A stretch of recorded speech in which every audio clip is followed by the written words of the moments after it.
Okay, good evening, everybody. Welcome to Exploring the Lord of the Rings. Sorry for the delay here. I've been having some technical difficulties. I think my router was having some kind of router issue. You know, it needed a stern talking to, but we've had it out, and I think we've come to a mutual understanding. So we're ready to roll. Thank you, everybody, for joining us tonight. Thank you for everyone who has been patiently waiting, and even to those who've been impatiently waiting, I totally understand. And we are just about ready to roll. Let me make a couple quick announcements before we start. Session 57 of Exploring the Lord of the Rings. Has there been any kind of a betting pool yet on how many sessions it's going to take us to complete book one exactly, right? I mean, we're getting closer to that, right? We're not too far away from that yet. So I think, 57, we're getting there. Anyway, so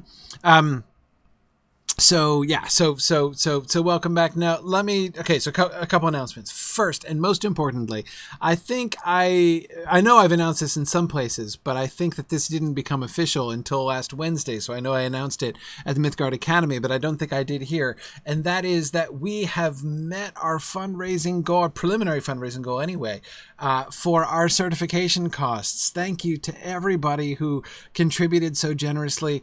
Of course, it was a week and a half ago now, 2 weeks ago this coming Thursday, that I made the announcement about how Signum is beginning to do the state certification process, which is so exciting and awesome. And we are really delighted to be moving into the next stage of our existence. And it's like this thing that's even hard for us to understand, but there it is. And here we are. So this has been great.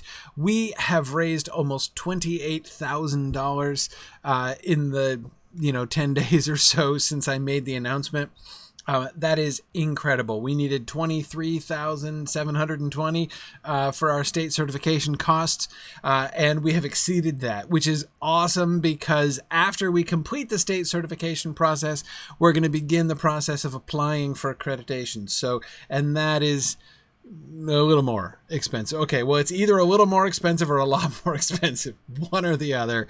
I have some conversations to have with them, and hopefully a charisma check to pass, and maybe I can talk them into the smaller end of that. But in any case, it's going to be even more. But that's the awesome news, is that we're already well on our way. We're already $4,000 towards our accreditation fund on top of our certification fund, which means, of course, if you haven't had a chance to donate yet, we still very, very welcome and very needed throughout this process, which is going to be going on through the rest of the year. I'll be giving updates as we go. Those of you who saw the thing last Thursday will see I posted a chart of all of the fees. I'm trying to be totally transparent throughout this process. I can't yet be quite so transparent concerning the accreditation stuff, because this is there's some stuff to work out, but we are on the path, and it is pretty exciting. So anyway, so that's what's going on. And again, thank you so much to everybody. This is just the outpouring of support, both in of course the financial support, but also even just in the words of encouragement and appreciation, and the cheerful and joyful spreading of the news has been so wonderful over the last 2 weeks. And thanks to all of you who have been helping us with that. So now the second thing that I wanted to then touch on is another thing which is coming up very soon, which is London Moot, right? And I know that some of you are planning to come to London Moot. I'm gonna, at the risk of seeming to rub it into the people who can't come to London Moot, I wanted to share, because those of you who are planning to come, I wanted to draw your attention to something in case you hadn't noticed it, right? So here's the London Moot site, right? So if you go to the schedule, here's the schedule for the day. Lots of really, really fun talks, including keynotes from Beatrice Groves, who's talking about Harry Potter, the Christian myth in Harry Potter. John Garth, awesome Tolkien scholar, who I hope is familiar to all of you. His talk is going to be called Tolkien 101 Years Ago, the Creation of a Creation Myth. And that's going to be, I can't wait to hear John Garth talk about that. My talk is going to be called Tolkien on Screen, Preserving the Core of the Original. The core of the original, it's a phrase from Tolkien when he was talking about, you may remember in Tolkien's letters, when he did this sort of extensive commentary on a screenplay for The Lord of the Rings that he saw, right? And looking at, so I'm going to be looking at some of his direct reactions, because I'm thinking a lot, of course, about adaptation and film adaptation of Tolkien. Of course, it's sort of an issue in the air right now, right? So I've been thinking about it a lot. So I want to look at some of the things that Tolkien himself said very concretely about about a film adaptation of his own, or at least a screenplay of a film adaptation of The Lord of the Rings, and then be looking at some other things. I'm going to be talking some about some of the conclusions I've drawn and the experiences I've had on our Silmarillion film project, and other things too. So that's going to be a lot of fun. So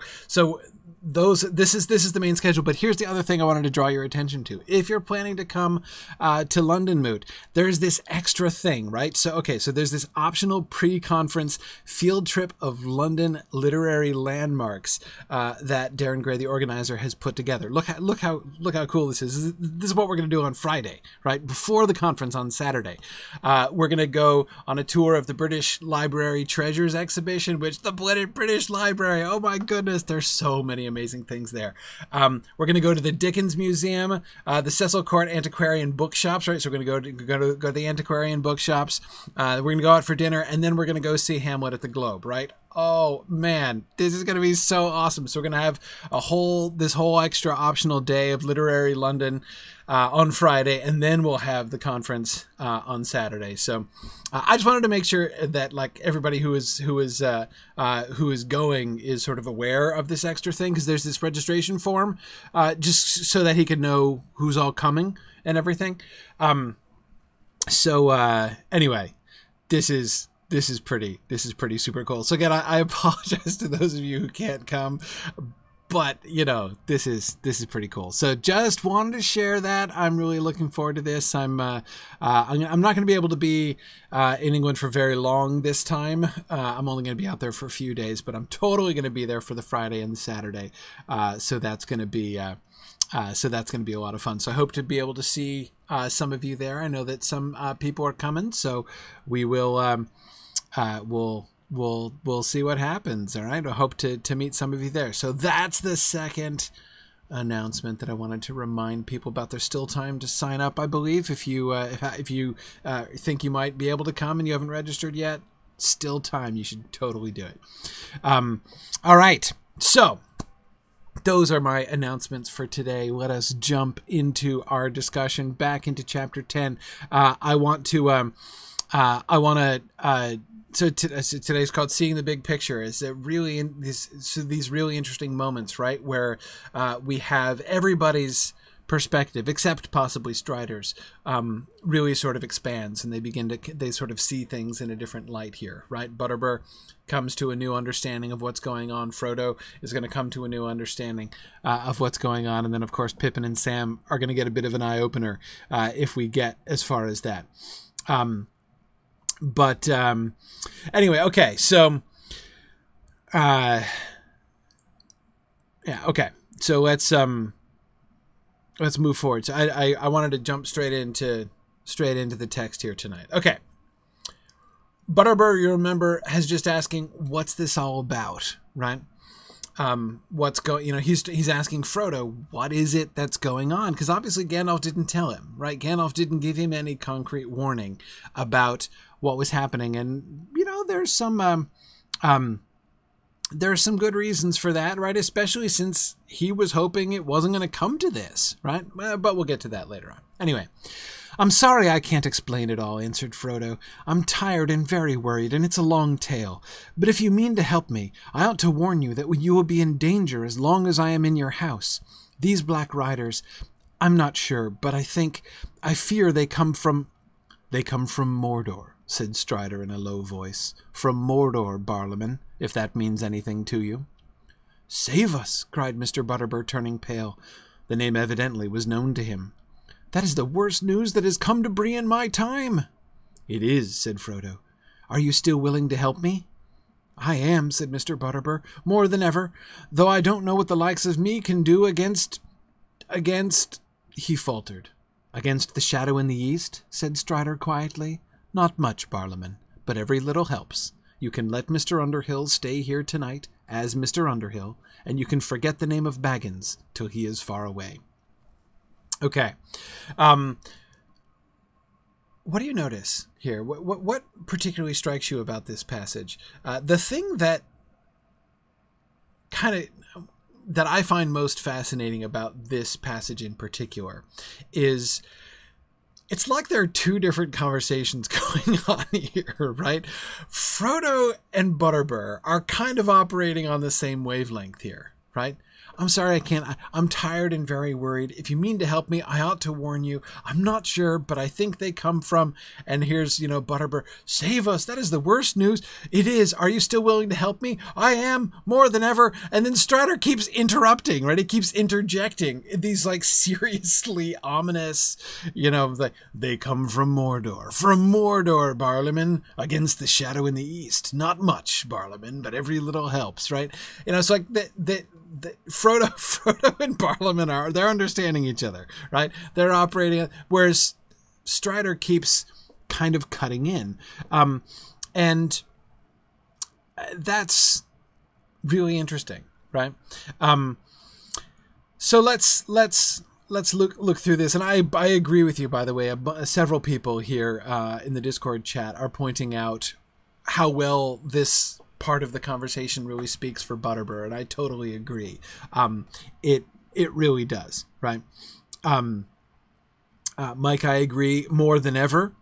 Does speak very well of Butterbur's character. What is his response to this, what has to be fairly shocking news, right? He's very frightened, right? That is the worst news that has come to Bree in my time, right? But are you still willing to help? Yes, more than ever. So I agree. That's very good. And Mike, yeah, he could have gone all struck by lightning, right? Yeah, but he didn't. And yes, Rendell, he'll do his best, even if it's not much, right? Yeah, good. Now, Matt and Tom are both interested in a phrase which I agree is very interesting. Save us, right? Save us, cried Butterbur, turning pale. Matt suggests it does imply a belief in a divine force that we don't often get, right? Some kind of general appeal. And Tom was asking more broadly, whose assistance exactly is he requesting? I don't really know, right? It's not at all clear. I don't see much reason to think that Butterbur has even a vague notion, really, of the Valar, right? That this is some kind of vague invocation of, asking for the assistance of the Valar. I mean, it's theoretically possible that it could be, but I don't really know any reason to believe that that's actually actively what's in his mind. It does seem more, Matt, as you were saying, like a sort of a broad, just an appeal, right? An appeal to I don't know whom, right? He knows that they need saving. That what can he do, right? Against, right? We can see his own sense of his helplessness.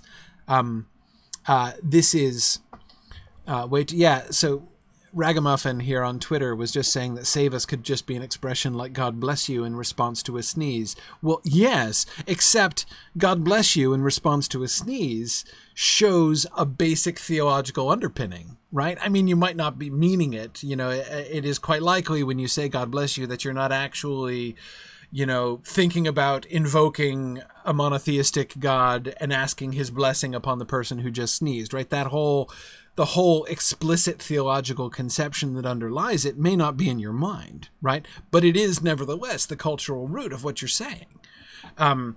Whereas when he says save us, does that in fact also suggest a similar kind of cultural underpinning, right? That there is some sense in the culture of Bree of like that there exists a force to appeal to, right? Presumably not a Luvatar. Maybe the Valar, perhaps, but I can't imagine that it's Valori. I'd be super surprised if the concept here was that it was a conception of a Luvatar, you know, or Eru among the people here. That's, I won't say a secret exactly. It's not like anyone's hiding it, the existence of a Luvatar, but that does not seem to be a well-known thing. So yeah.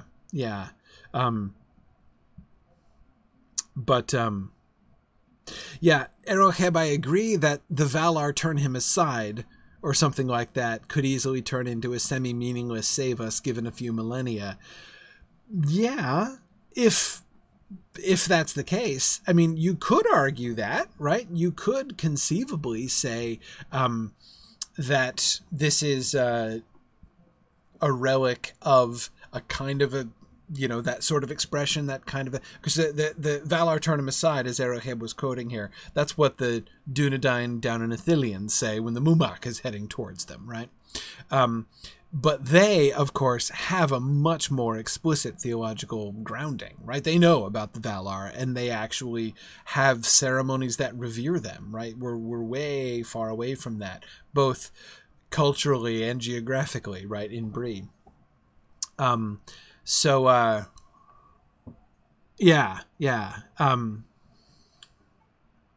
wonder, Irinda says an appeal to a higher power isn't necessarily an appeal to a divine one. Bree was once ruled by a king. Yes, it's true. It's true. It needn't necessarily suggest a divine power. But I don't know. I mean, I suppose save us could refer to a human authority, conceivably. That would seem an odd sort of thing to say. Maybe not. I mean, maybe it could simply be a kind of reflection of Butterbur's like a knowledge that they need help, right? The hope that someone will save them, right? And he's not particular about what it is or who it is. But maybe that's the reason for the vagueness, right? Maybe because it is possible, of course. I guess, you know, the more I think about it, Irindis, the more I think that if I had to guess where a Breeland expression came from the old days, which I thought was more likely, if I thought it more likely that a sort of a vaguely or sort of quasi-theological statement descending from the time of Arnor, you know, when the cultural influence of Arnor was strong in this region, whether that is surviving here in his Save Us, or whether it's some kind of survivor of a more kind of political thing, right? Because I can imagine that Bree, which seems to have considered itself always independent, right, may have held itself independent from the kingdom of Arnor, but yet when in times of need, they could have called out, right? When they were threatened by forces beyond their ability to cope, they probably would have called out to Arnor to save them. You know, so could this be, you know, this sort of like, again, descended over millennia, this concept of like, you know, the king will save us or whatever, like, you know, I don't know. It seems conceivable. It feels more like a theological statement, essentially. But I agree, Cecilia, we really know so little about any kind of religion or sort of even vestige of religious belief in this in this area. Remember, even Frodo is going to feel rustic and uncouth when he's eating with Faramir in that incident, because there's just not much. Erecheb is remembering the line in The Hobbit, of course, about they have seldom even heard of the king around here, and I was thinking of that too, for that same reason, Erecheb. Possibly. I guess I could be talked into it, but I'm not 100. It doesn't feel exactly right. Yeah, and again, just to clarify, I'm not, when I talk about the possible theological underpinnings of it, I don't mean that Butterbur himself intends it devoutly. Just as for Thoughtless, you point out, of course, many people use statements like that, which are theological in their origin, but which they don't intend theologically at all. I totally get that, and I acknowledge that, but that's not the point. The point is, those still do have theological underpinnings, right? I mean, they show you something about our cultural history, at the very least. Even if they don't show you anything about your particular belief system that you say them, the fact that you say them still shows us something about the culture of which you're a part, right? That's the point that I'm making about that.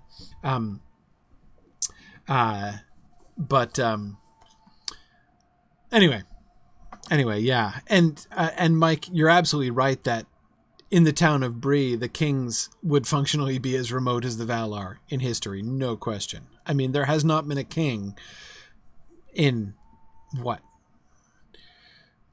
It's been as long since there was a king to rule over them in Arnor as it's been. What's a comparable comparison for us? I mean, since, since Roman times, exactly, essentially. So yeah, think about them as that's actually a pretty nifty parallel there. At the least since like Anglo-Saxon kings, right? So yeah. It's been a long time. Okay. Okay, let me get back to the passage here. Frodo is initially uncertain how to respond, right? I'm sorry I can't explain it all, he says, right? And he makes an excuse. I'm tired and very worried, and it's a long tale. Like, I don't want to talk about it. It seems fairly clear that he's scrambling, right? Frodo's already messed it up, right? He's put his foot in it so many times already here tonight that he...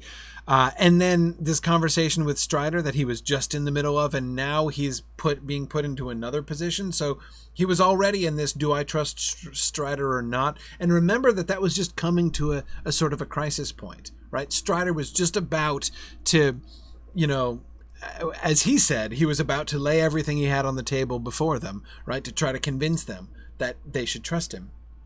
So he was just at, a critical moment of trying to figure out whether he could take the risk to trust Strider completely and go off with him and follow him through the wilderness, when now Butterbur comes in and he's trying to figure out to what extent he can now trust Butterbur either. So he is saying he's trying to put him off, right? If you mean to help me, I ought to warn you. It's really interesting to me that that's Frodo's first impulse, right? He doesn't want to say anything. He doesn't want to explain about his quest. He doesn't want to explain anything about why the Black Riders are looking for him or anything like that. He's not going to answer the question, what's it all about, right? But he does feel like he's got to explain, right? He's got to tell, but he can't just let Butterbur suspect that the Black Riders are merely ruffians or something, right? And this seems to me to be very laudable of Frodo, and also should remind us. Remember, this was Frodo's first impulse back in Chapter 2 as well, right? He was concerned about drawing trouble to the Shire, right? Remember when he contrasted his quest with Bilbo's quest, no there and back again journey, right? He goes to lose a treasure and not to find one. He goes, he's going from danger into danger, drawing it after him, right? Everyone near him is in danger. And so you can see him thinking about that again here, right? That, okay, so I accept that Butterbur is a friend, right? But his first conclusion is, therefore, I want to get him in as little trouble as possible, right? I really need to put him on his guard.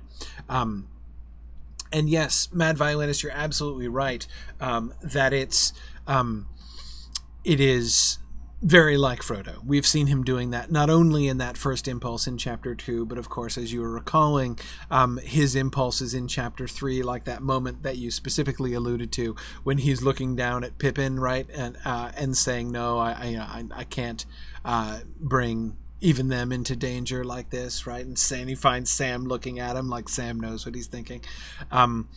Anyway, yeah. So this is. This is, and then of course you've got the whole conspiracy issue and stuff. So this has been a concern of his all along, and it is sort of nice to see Frodo consistently applying this now to Butterbur as well. But notice that he's not, how diffident he is. He doesn't know what to say or how to say it, and it's interesting because remember we've already seen kind of two sides of this. Right, his conversation with Gildor. He's asking Gildor, "What are the Black Riders?" Right, and Gildor's like, "They're servants of the enemy. You don't need to know anything more," right? "If I told you more, you would be transfixed with horror," right, and unable to move. And then Strider, in contrast to that, says, you don't fear them enough, right? If you feared them more, then maybe you would act differently, right? Now Frodo, sort of caught in between those two things, doesn't know how to act, how to say this, right? What to say, and how to say it. I'm not sure, but I fear they come from. Now, none of that is true, right? He is sure, right? This is the one thing he knows for certain, is that they are from Mordor, right? Gildor confirmed that. So the one piece of positive information that he has about the Black Riders is that they come from Mordor. But again, look at how diffident. I'm not sure, but I fear, right? As if this is merely a suspicion of his own, right? Rather than a fact that has been attested to him by those that he trusts to know. And that's the first time that Strider cuts in, right? Here's Frodo fumbling about, trying to figure out what to say and how much to say and how to say it, and Strider says, "They come from Mordor.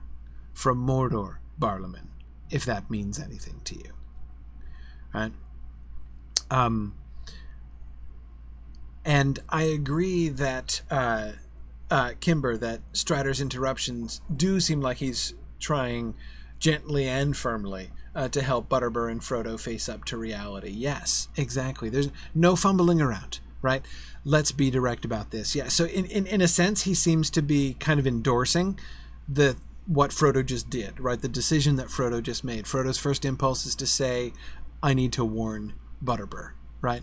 And again, I think that's really worth noticing. I mean, we've made jokes about what a terrible job Frodo has done so far in maintaining his own secrecy, and yet, even sort of especially given that, what a terrible job he's done so far, that's not what he focuses on now, right? Knowing that he's kind of made a botch of that, he's not saying, like, okay, what matters most is to tell nobody anything. So he could just try to just continue trying to shut Butterbur down, right? But instead he's like, no, I'm not going to bring him into my confidence, right? I'm not going to tell him the whole story that like he just asked me to, but I'm going to warn him. And Strider, that gets the Strider endorsement, right? As Strider steps in and confirms what Frodo is fumbling around to try to say. It is interesting, Fourth Dauntless, that Strider uses Butterbur's first name. Previously he'd called him Old Butterbur, right? If old Butterbur got your name right, he says in the common room when referring to him. And he calls him Butterbur again when he is... he calls him Butterbur again when he's talking to Frodo about him, right? I don't think any harm of old Butterbur. Yeah, he wasn't addressing him directly, JJ, there. When he directly addressed him was when he talked about a fat innkeeper, right? He only remembered his own name because people shouted at him all day.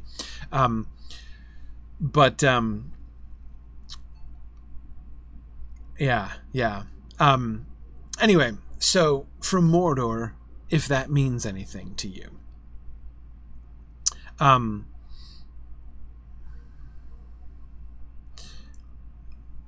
Yeah. Anyway, okay. If that means anything to you, right?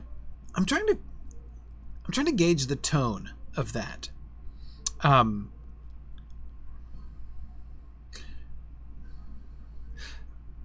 That is, let me be more explicit. I'm trying to rank the snark factor in that last phrase, if you see what I mean, right? How snarky is that sentence? Because, you could read that quite snarky, right? From Mordor, if that means anything to you, right? He's been giving him a hard time, right? You can read this gently, right? You do know about Mordor, right? You do know what that means, that they came from Mordor, right? Butterbur. Or you could read it much more harshly, right? Even if, kind of teasing and good-naturedly, but still a little harsh, right? Like, from Mordor. And you probably even know what that means, right? Now, Ricky Ticky is suggesting that the combination, perhaps, of the use of the first name and the sort of harsh, if that means anything to you, it might help to sort of soften it a little bit. Yeah.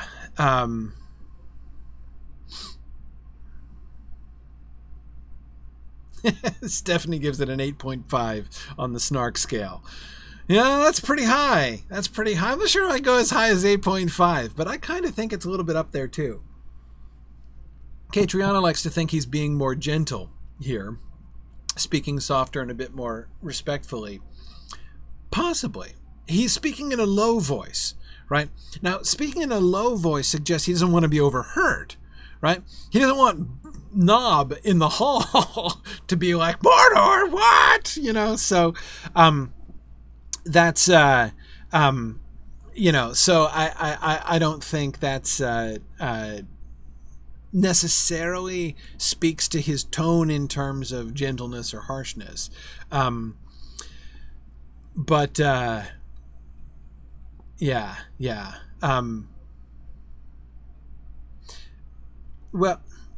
I think, Tom, that's a really good idea. Let's compare a little bit further down. So let's hold on to that as possibly harsh, right? Possibly, again, harsh in the same kind of line of the fat innkeeper who only remembers his own name because people shouted at him all day. And then Butterbur's response, right? Save us. That is the worst news that has come to Bree in my time. And then Frodo's response, it is, are you still willing to help me? I am, more than ever, though I don't know what the likes of me can do against. Now, notice we have, remember I said Frodo and Butterbur are like on the same level, right? Now Butterbur is waffling, right? He doesn't know what to say either. And notice how both of them stumble at the name, right? Frodo doesn't want to name Mordor. He doesn't want to name the actual place where he doesn't want to say the word Mordor, right? Butterbur doesn't want to say the name Sauron, right? What the likes of me can do against that he's afraid, right? He doesn't want to speak the name. And I think it's not just a he who must not be named kind of thing. I mean, there is that element, and of course we see that element explicitly in Gondor, though for different reasons. But it's I think it's not only that, right? There, I hear that, I read that as a I read that as if he says it, it's like real, right? He's just said, that is the worst news that has come to Bree in my time, right? Throughout my entire life, there has never been... Bree gets news from outside, right? Strangest news from Bree. Remember, Bree is like the gateway of news to the Shire. Not all of it reaches the Shire, of course, from Bree, but they're used to hearing news in Bree. From travelers who come through east and west, occasionally from people who come up the Greenway. They're used to hearing news. Of all the news that has ever been heard in Bree throughout the lifetime of Butterbur, and it may well be a broader period of time than that. In my time might just be during my life. It might mean like during the, the era that I consider to be sort of the modern era, right? It could be even more. Anyway, it's a big statement, right? This is the worst piece of news that has come in.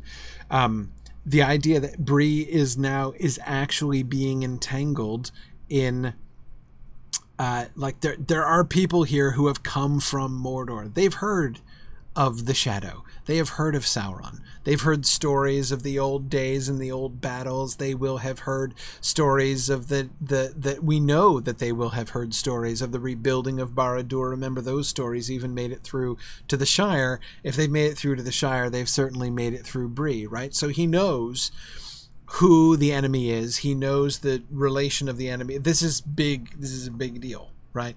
Huge, huge, big deal. What he's confronting here is his hometown, right? Bree, way out in Breeland, coming into contact with figures from stories and the kinds of stories that he probably did not himself much like, right? They don't even like traveling conjurers in Bree. They don't like anything uncanny. And now he's being told that, these guy, the dude who came and knocked on his door, the guy that he brushed off his doorstep, he's just now learning, right, is what a servant of, actually came from Sauron himself, a servant of who knows what kind of mysterious powers, right? This is unreal. This doesn't happen in Bree, right? This is not, it's like a worldview changing kind of event, right? It's one thing to hear stories about that. It's another thing for that to literally come home to you, right? So yeah, I think that it's, that seems to be what is kind of waiting to me. So that's how I read that statement. That is the worst news that has come to Bree in my time, right? It's not even a question of, on the badness meter, that's several points higher than anything. This is a different kind of thing, right? This is why it's the worst in his time ever, right? Because this puts everything in a completely different kind of context. Yeah, Catriona, that's a really interesting way to think about it. The boogeyman is real and his henchmen are already here. Yeah, exactly. And he may be following. Who knows, right? Exactly. Yeah, I agree. Forthalis, you're right. If anything, Butterbur might be lowballing the badness of this news. I agree. Yeah, bad news does not even really exactly cover, what's going on here. Absolutely. Yeah. So, yeah, very good. Totally agree. So, okay, so Frodo's response, "Are you still willing to help me?" is, again, now this, I think, I take this as his logical follow-up to what he said to Butterbur back in that first paragraph there, right? His first thing was, I need to warn you, right? I want you to understand, if you help me, what you're getting yourself into. And then, having conveyed that, right, with Strider's help, he now comes back and says, okay, now that we've cleared that up, are you still willing to help, right? I am more than ever. But now he falters. I don't know what the likes of me can do against he can't even formulate the sentence, right? He can't think of what, again, he knows stories about Sauron. He knows stories about, the black, the Black Tower, right? He can't even formulate the sentence. Not only can he not think of notice what he's doing in that sentence, right? He is now putting himself and Sauron in the same sentence. He's imagining himself in a role that has previously only been reserved for heroes of old legends like Isildur and Gil-galad, right?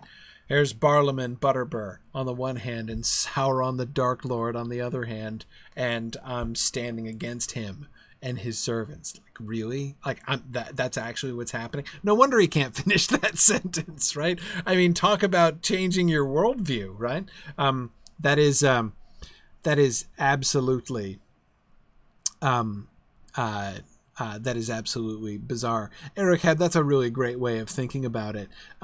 This is Butterbur's Éomer moment, but instead of dreams and legends rising out of the grass, it's dreams and nightmares. Absolutely. Yeah. Éomer is at least confronted with, like, the heir of Isildur, right? Hey, look at that. So some of the news to Éomer is good news, right? Whereas to Butterbur, no, there's no good news. There's no silver lining. This is all just really bad news. Exactly. Matthew Hirschenroder is thinking of Baron, Hurin, Turin, and Butterbur, right? Yeah, exactly. Not Butterbur, not listed among the great elf friends of old necessarily. Now Strider comes in again, right? Against the shadow in the east, said Strider quietly. Not much, Barlaam, but every little helps. You can let Mr. Underhill stay here tonight as Mr. Underhill, and you can forget the name of Baggins till he is far away. Now, I'm still not 100% sure how snarky Strider's previous statement was, right? If that means anything to you. There's at least an edge, I think, still there. I don't think he's being fully gentle yet. I think you could say he might be transitioning out of it, right? But I still think he's kind of trying to startle Butterbur, right? Frodo's kind of trying to break it to him gently, which is why he's hemming and hawing. Strider is willing to shock, right? And I think, remember, he's still miffed at Butterbur, right?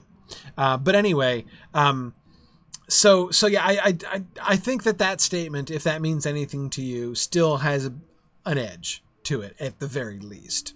But the last paragraph, I totally agree with the observations several of you are making. Mike was just saying that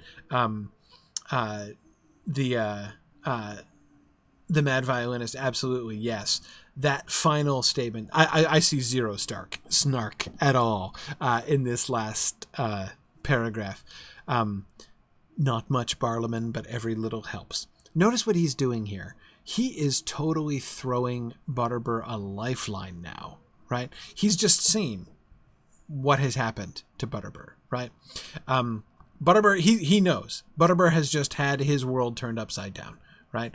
Butterbur is expressed goodwill, right? And good intentions. I will stand against the enemy, but holy cow, I'm standing against the enemy of the East. Like, I don't even know how to, and what does Strider do? He immediately puts it into terms that he packages it for him so that he can get it, right? Okay. No, there's not much that you can do, right? There's not, you're not standing forth as the champion of the West, right? Against the shadow in the East, but there are some things that you can do, and they are within your scope, right? You can let Mr. Underhill stay here tonight as Mr. Underhill and forget the name of Baggins, right? Now, remember, that's just what Gandalf already told him to do. Like, Strider's not asking him to do anything. What Strider is doing is reminding him of what he was already planning to do, right? And sort of affirming that.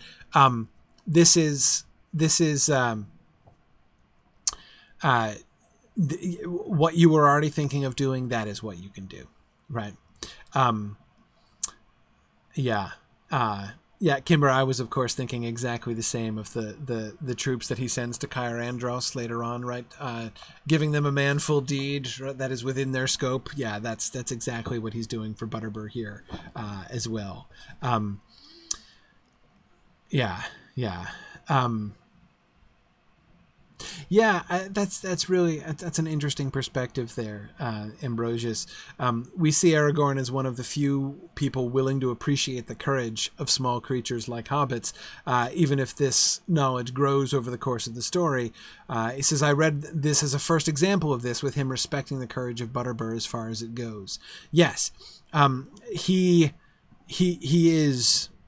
Well, I don't think flexible is exactly the right way to say it, but again, like like the example with the men that he sends off to retake Cair Andros, right? He could be harsh. They're kind of like wanting to desert, right? They're being cowards. He could call them cowards, right? They don't have the nerve to face up to what he is himself going to do and what he's asked them to follow him, but he doesn't judge them, right? Instead of condemning them, instead of he understands, right? He looks at them with pity, and he sees that they are willing. They're just not able to do what he's asking them to do, so he gives them something to do that they are able to do, right? To still affirm their willingness and to support their ability, right? And that, I think, is something that we can... I agree. I see the same thing in his treatment of Butterbur here. Yeah, good. Okay, so that was a good one passage we talked about there. Let's keep going. I'll do that, said Butterbur, but they'll find out he's here without help from me, I'm afraid. It's a pity Mr. Baggins drew attention to himself this evening, to say no more. The story of that Mr. Bilbo's going off has been heard before tonight in Bree. Even our Nob has been doing some guessing in his slow pate, and there are others in Bree quicker in the uptake than he is. Well, we can only hope the riders won't come back yet, said Frodo. I hope not indeed, said Butterbur. But spooks or no spooks, they won't get in the pony so easy. Don't you worry till the morning. Nob'll say no word. No black man shall pass my doors while I can stand on my legs. Me and my folk'll keep watch tonight, but you had best get some sleep if you can. Okay, this is just awesome. Isn't this awesome? So, I mean, here's Butterbur, right? First we see him seizing the lifeline that Strider has thrown to him, right? I'll do that, right? Okay, yes, that I can do. But then he goes beyond it, right? This is amazing, right? Spooks or no spooks, they won't get in the pony so easy. Spooks or no spooks. What a wonderful and a wonderfully revealing line that is, right? On the one hand, he gets it. There was something uncanny about those black men, right? About those black riders to start with, black walkers, black individuals, right? Black cloaked people that you can't see anything but the black cloaks of. He knew there was something uncanny, like with the dogs and the geese and Nob's hair all raised up on end and everything, right? There was something uncanny about them. Now he acknowledges, they're spooks, right? They come from they're spooks sent from Mordor. Right. So these are, he now feels confident that these things are not even human, right? Not really human. Anyway, they're spooks, right? But he doesn't care. Spooks or no spooks, they won't get in the pony so easy, right? I'm going to keep them out even if they are spooks sent from Mordor. Having sort of balked, it seems, at this kind of prospect of himself set up against the shadow in the east, he now immediately is like, but that shadow is not going to get into the prancing pony as easy as it might think, right? Yeah, I think that's kind of fun. Mike, somebody who has an e-text, look it up quick. Is the word spook ever used elsewhere in the Lord of the Rings? I mean, as a noun in this way? I can't think of any other occasion. But somebody look it up and see if I've forgotten. Yeah, Stephanie, he does sound almost like Tom Bombadil, right? Not quite Bombadil's confidence.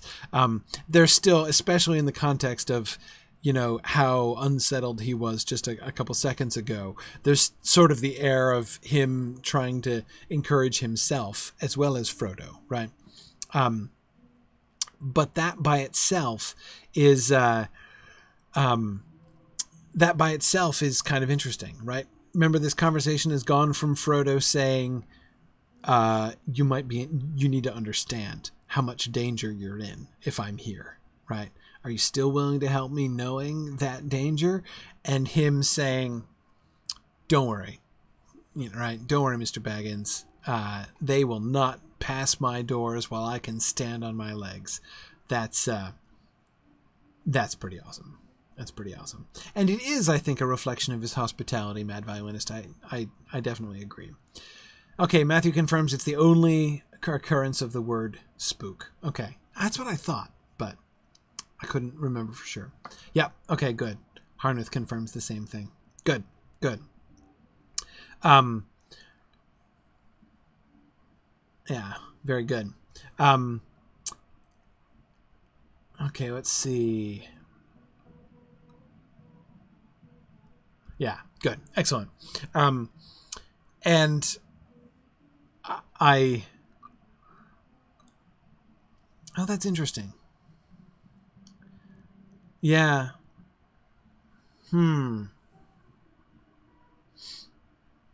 Tarlanio, you're right. He does have power on his own ground in a sense, right? Or at least he feels that he does. And Fourth Dauntless was just saying this too, that, you know, he's kind of not wrong. He does have some power over the Black Riders. Remember how encouraged they were, the hobbits were, when they heard the sounds of mirth and merriment from inside the common room, right? There's a reason they felt encouraged by it, not just because they're like, oh, maybe the people here are friendly, right? But there's something to that, I think. Yeah, there is something kind of Bombadilian about that. Again, he's not Bombadil, right? He definitely does not have the power of Bombadil, but nevertheless, I do think that there is some kind of factor there. Yeah, no, that's good. Yeah, okay. And I absolutely agree. Who is it who was saying this earlier on? Oh yeah, Ericab was pointing out how even Butterbur is kind of scathing about Frodo's ability to keep a low profile. Yeah, it's a pity Mr. Baggins drew attention to himself this evening to say no more, right? Yeah, exactly. Drew attention to himself is a very modest way of describing what actually happened there, right? Even our Knob has been doing some guessing in his slow pate, and there are others in Bree quicker in the uptake. And I love how he says Knob will say no word later on, right? Like, yeah, Knob who has solved all the mysteries, right? I won't let Knob spill the beans, when he's just the previous paragraph said that, like, Knob is not the first or the only one to make this kind of a guess. Yeah. Yeah, good. So that I think is really kind of interesting. But notice what he doesn't do is regret his... one of the things that Strider was grumpy about was the fact that Butterbur hadn't... And that's what Strider is harsh with him about at the very beginning, right? And a lot of trouble would have been saved if you had let him in, you know, Barliman. Yeah. Ooh, that is interesting. Matt DeForest says Spook doesn't appear to enter English until the late 1800s. Really? Oh my goodness. That is the words of yesterday, right? That Tolkien had Butterbur use a word that was as new as that. That is shocking. That is shocking. Wow.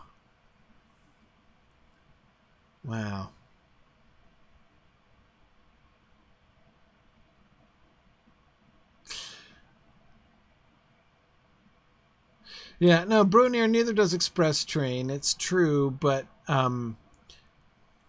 but of course, mostly we make exceptions for that, right? Because he was still doing the Hobbit narrator thing at that point. But Aragorn, that's exactly what I was thinking too. That's the narrator, and this is in dialogue, right? This is characters speaking, and I agree. That does make a big difference. Yeah. Wow. Barely 100 years old. Less than 100 years old.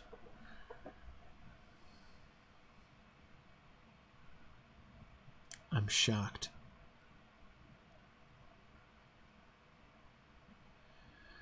It's possible, Tillian. Tillian is suggesting is it possible that spook is a modern narrator's attempt at translating an ancient word? It's possible. It's possible. So, Tim, it's from German? Spook? It's from German? Was going to be my guess. Certainly doesn't sound Latinate. It's possible, but still Tolkien still almost never does that. Still almost never does that. Using modern words in The Lord of the Rings, that is. Yeah. Anyway, that's cool. All right. That actually would be an interesting challenge as we go through, right? Let's see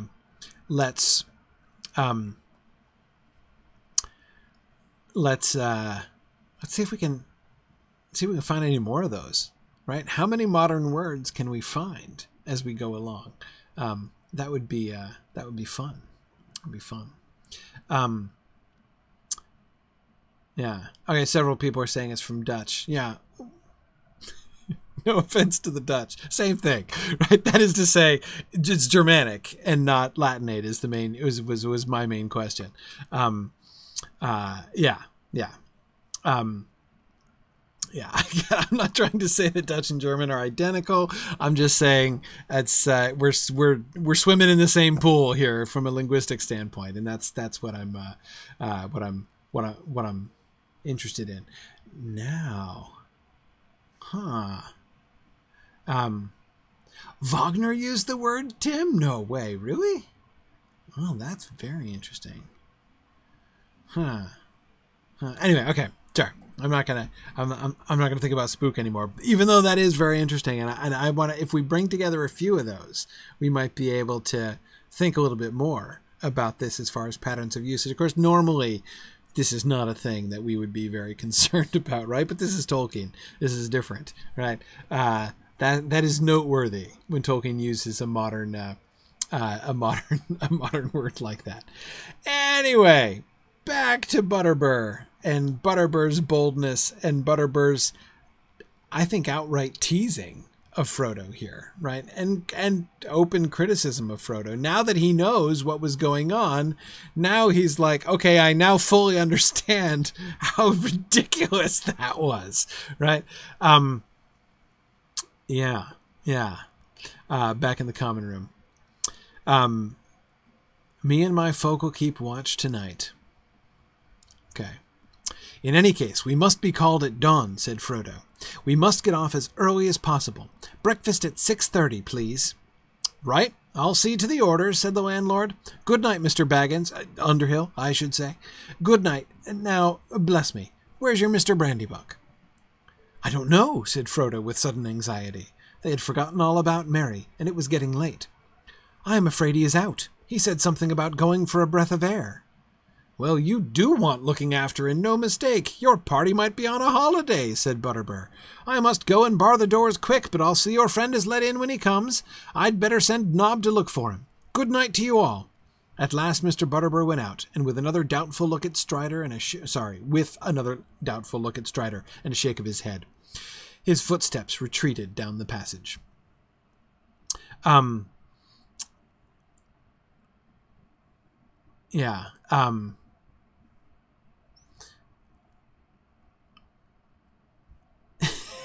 Yeah, exactly. Mad Violinist is summarizing So let me get this straight. You're on the run from agents of Mordor and you do your table dance while others of your parties go on walkabout. Yeah, no, that's exactly it. Yeah, this is, they do want looking after, and no mistake. There's really no two ways about that. Good. Blue Wizard is pointing out how now he says, bless me, right? Save us before and bless me now. More and more I'm thinking about, it kind of seems, it's still theoretically possible that could be political. Kings can give blessings as well as gods or angels, but it's still, that sounds increasingly theological to me, I'd have to say. But anyway, I love Frodo seems to be trying to take charge of things here, right? Notice how Frodo doesn't attempt to rebut anything that Butterbur has said. He just says, he just, speaks authoritatively. In any case, he says, right, we must be called at dawn. We must get off as early as possible. Breakfast at 6:30, please. Even this is adorable, right? Here's Frodo. This is extreme, right? This is when you really intend to efficiently leave town.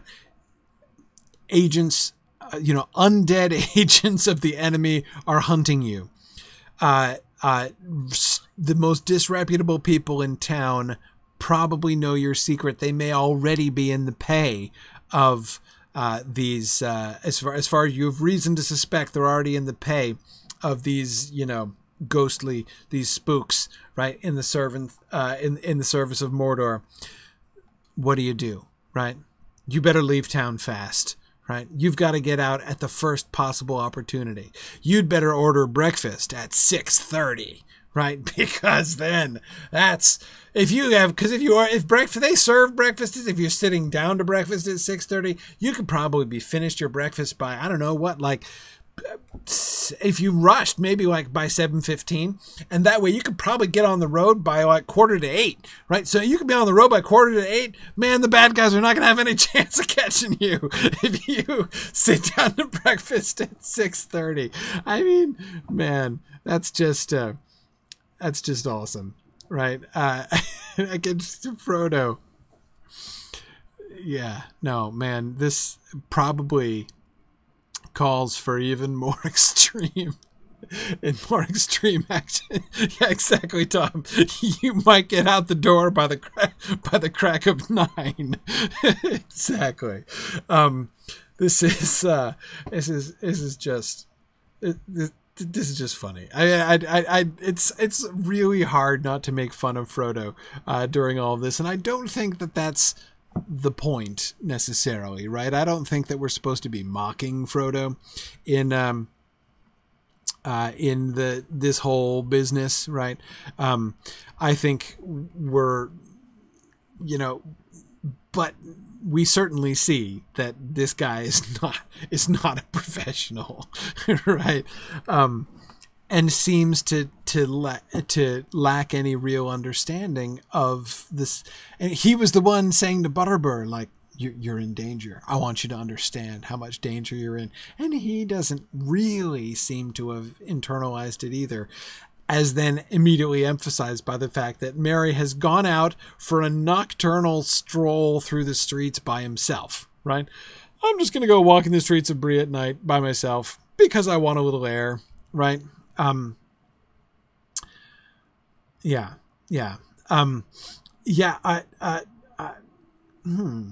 do you pronounce that? Kermirag?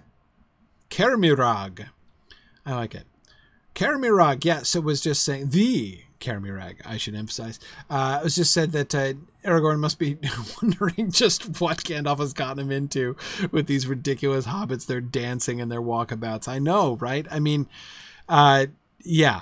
If Aragorn was assessing them as well during this, I mean, this is looking worse and worse. Yeah. Now, Eracheb, you're right that Frodo and company are armed, by the time they get to Bree, right? Unlike other traveling parties we could mention, it's true that Thorin and company did not seem to be carrying any weapons when they passed through Bree. But it isn't their fault, right? That is to say, it's not any virtue of Frodo and company. It's not through any forward thinking of themselves or advanced planning on their part that led to their being armed at this point. They were given them by Tom Bombadil, right? Tom Bombadil has supplied the deficiency from the Barrow. So, yeah.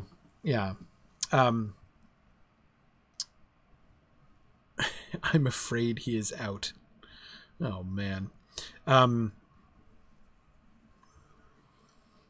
The last thing Butterbur does is give a doubtful look at Strider and a shake of his head, right? He is still not convinced. There's a sense in which, right, you can see Aragorn and Butterbur kind of almost, maybe, bearing the hatchet there at the end. But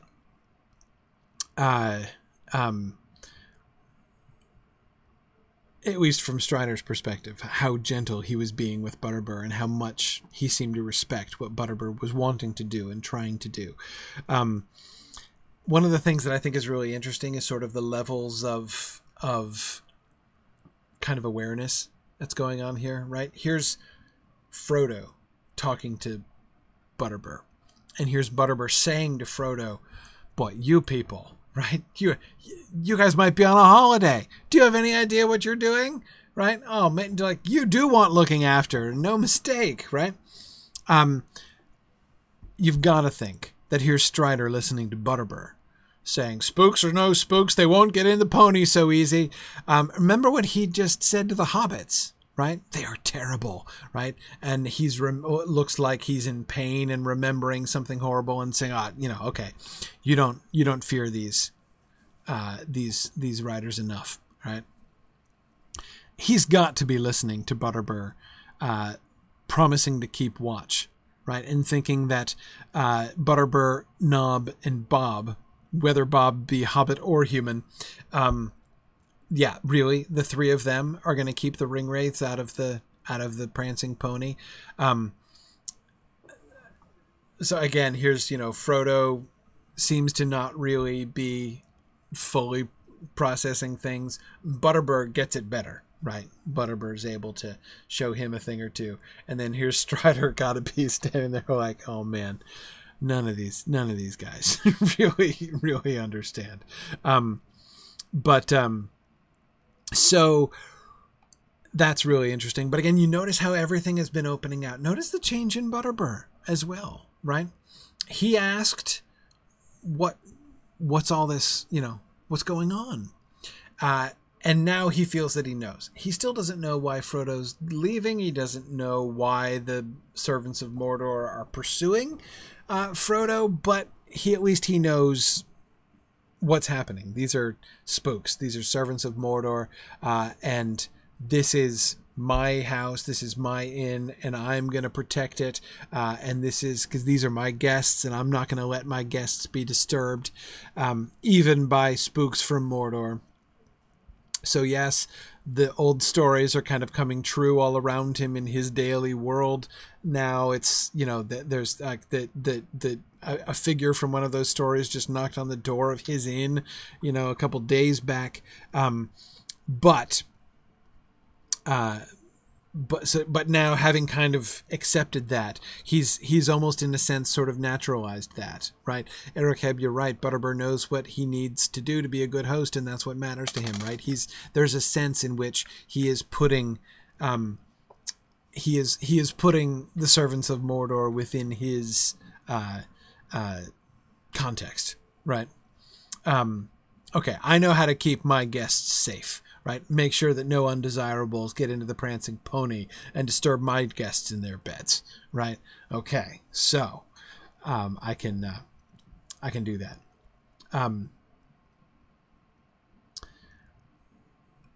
Yeah. But he's still doubtful about Strider. Strider has not earned his trust. Strider obviously knows a thing or two, and he believes him. He doesn't doubt it. which is an interesting thing, right? When Strider tells him they come from Mordor, Barliman, right? He does not say, "Oh, come on," right? Frodo, are you going to believe what this ranger tells you? Right? Notice there's not a whiff of that. He accepts everything that Strider tells him. But yet, at the end here, he's still looking doubtfully at Strider and shaking his head. And I have to think that he is viewing this as yet another example, right? Just in case Butterbur was not fully convinced that Frodo's an idiot, right? This seals it, right? He's going to take up with that Strider, right? Oh, man. Okay, that's going to end well. Yeah. JJ agrees, disreputable, but not necessarily dishonest. I think that must be the case.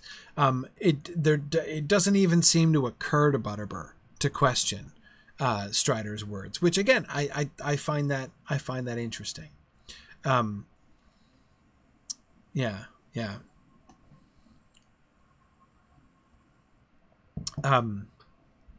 And you're right that he can tell a rare tale when he has a mind to, Tom, right? So there is a sense in which he acknowledges that that Strider has knowledge, right? That he knows a thing or two. Maybe even the fact that he some of the old tales that Butterbur has heard about ancient days and about Barad-dûr and about the enemy might have been told him by Strider himself, right? Perhaps, maybe that contributes to the fact that Butterbur seems to sort of accept Strider as an authority on these things, right? That seems possible. Yeah, giving him credibility now, Tom, is exactly what I was thinking there too. Yeah. Okay. All right, let's talk about the letter. I know I'm late, but I started late, so that's fine. Let's look at the letter.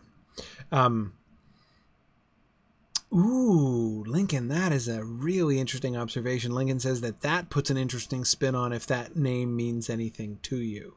Yes, if Strider himself has told stories that have featured Mordor, that would make it a bit more of it. That would raise it on the snark scale, right?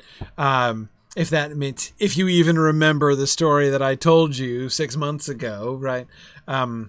Yeah, that certainly would. That certainly would. Yeah.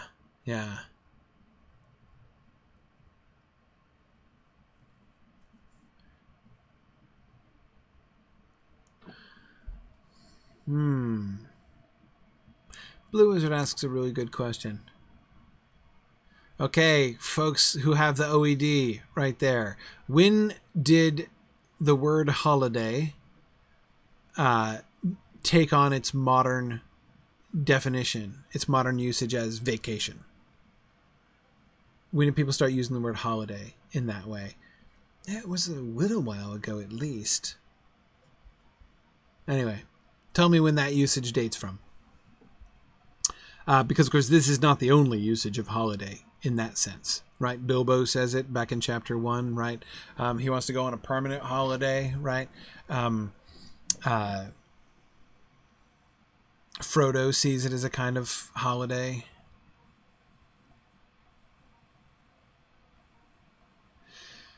The word, of course, from holy day, Blue Wizard, I mean, that always meant a day in which you don't work, right? So holiday as a day off of work that I know to be a medieval usage. But that specific sense of to go on a holiday, right? To go on holiday, to go away on vacation.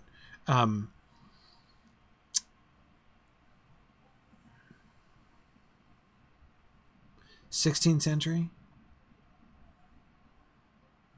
Okay. All right.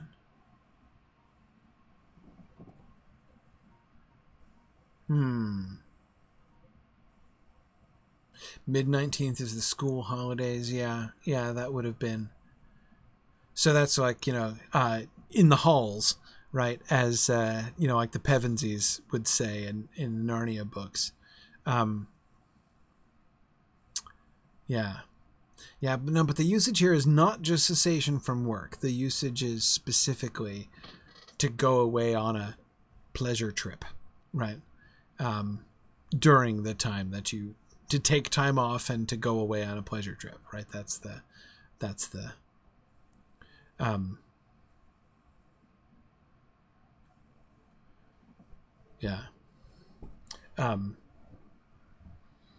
mid-19th century is when it became a verb. Yeah, they don't use it as a verb. I can't remember it ever being used as a verb in The Lord of the Rings. Or The Hobbit, for that matter, but...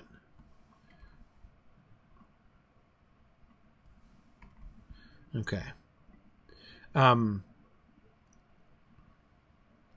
Yeah, it does not surprise me that he wouldn't use the word vacation.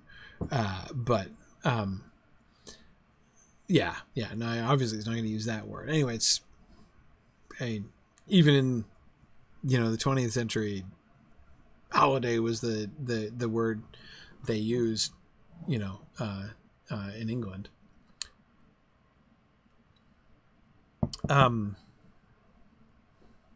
Anyway, not going to get used to it. Let's look at the letter. Well, said Strider, when are you going to open that letter? Frodo looked carefully at the seal before he broke it. Can I also just say, Strider is being fairly gentle to Frodo here, right? That last sequence was pretty embarrassing. It's got to be pretty embarrassing for Frodo, right? Just when Frodo thought things couldn't get more embarrassing, now, like, Merry's out, and, like, this looks really, really bad. And Strider gently changes the subject, right? When are you going to open that letter? Frodo looked carefully at the seal before he broke it. It seemed certainly to be Gandalf's. Inside, written in the wizard's strong but graceful script, was the following message. The Prancing Pony, Bree, Mid-Year's Day, Shire Year 1418. Dear Frodo, bad news has reached me here. I must go off at once. You had better leave Bag End soon and get out of the Shire before the end of July at latest. I will return as soon as I can, and I will follow you if I find that you are gone. Leave a message for me here if you pass through Bree. You can trust the landlord, Butterbur. You may meet a friend of mine on the road, a man lean, dark, tall, by some called Strider. He knows our business and will help you. Make for Rivendell. There I hope we may meet again. If I do not come, Elrond will advise you. Yours in haste, Gandalf. Okay. What do you notice about Gandalf's letter here? First of all, note the date, right? He wrote this letter on Mid-Year's Day in Shire Year 1418. What does that mean? So Mid-Year's Day, if you have studied if you're up on your Appendix D, you will know, I think it's D, or is it C? I can't even remember. I think it's D. If you're up on your Appendix D, then you will know that, no, it's not the solstice. Mid-Year's Day is a special day in the Shire calendar. So in the Shire calendar, all months have 30 days. There are no 31-day months in the Shire calendar. All of the months have 30 days. And then the rest of the days in the calendar, which are 5, right? So 30 days times 12 months is 360 days. The other 5 days in the calendar are made up by the 2 days of Yule. So there are 2 days of Yule, and they're the 3 days, the 3 days of the Lithe, right? So there's Mid-Year's Day, and there's the day before and the day after. So there's that whole Lithe, that whole mid-year's midsummer celebration season, which comes between June and July, right? Between the 6th month and the 7th month. And then on leap years, there's a 4th day of Lithe, which they call Overlithe, right? And those are not in any month, so those don't count as any of the 30 days of those months. So we're talking about end of June, beginning of July. So when he, dating his letter on Mid-Year's Day, tells Frodo get out of the Shire before the end of July at latest. He's telling him, leave within a month, right? The end of July is 1 month from the day that he wrote that letter, essentially. Okay. So what does that show us? First of all, what conclusions can we draw about Gandalf's state, right? It's very, a lot of people kind of harsh on Gandalf here, right? And I will admit the criticism that Gandalf leaves himself open to in his decision process here to leave and go from Bree down to Isengard as he does is something which is made, I think, frankly, ridiculous in the film. It was I remember it was one of the very first difficulties that I had. It was the first moment, I think I'm pretty sure it was, the first moment in the Fellowship of the Ring film that I kind of reared back and was like, that really doesn't make any sense, right? And that's like the way that they present it in the film, where he leaves them at Bag End. Like, Gandalf knows that the Nazgul are coming, and he's right there with Frodo, and he's got a perfectly good horse right there, and he's like, okay, all right, the Ringwraiths could be here any minute, so you guys walk overland by yourselves. I'm going to take my horse in a different direction, and I'm going to ride. I think that we might be able to get some assistance from the enemies, which are right here in the neighborhood. So I'm going to ride weeks in the opposite direction and leave you alone, okay? And that should work out. I mean, the way the sequence of how they present it in the Peter Jackson film is just utterly irrational. Like, it doesn't make any sense, even a little bit. But here it's different, right?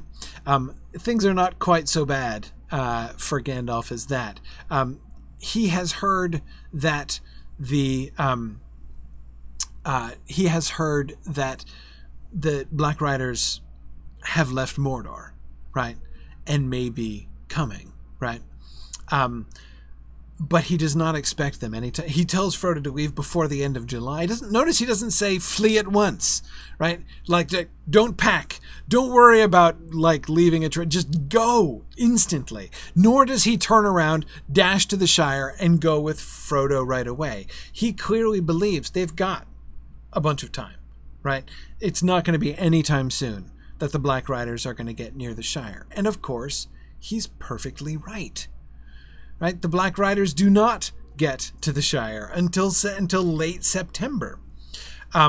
So he was completely right. Frodo can still have another month, right, to finish getting ready. But as long as he leaves by the end of July, even if he dawdles on the way, right?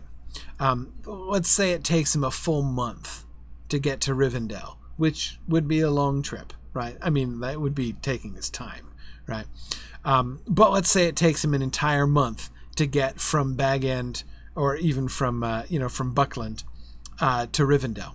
If he leaves by the end of July, he gets there by the end of August, right? So he still beats the Black Riders to Rivendell by more than a month. So Gandalf was correct, right? His assessment that it wasn't urgent, he didn't have to dash back with Frodo right away, he was right. Right? That Frodo would be okay if he left by the end of July, he's perfectly right. Right? Yeah, that's all. That all actually that works out. It makes the only problem is that he's delayed in returning. He thought, notice the timeline as he's projecting.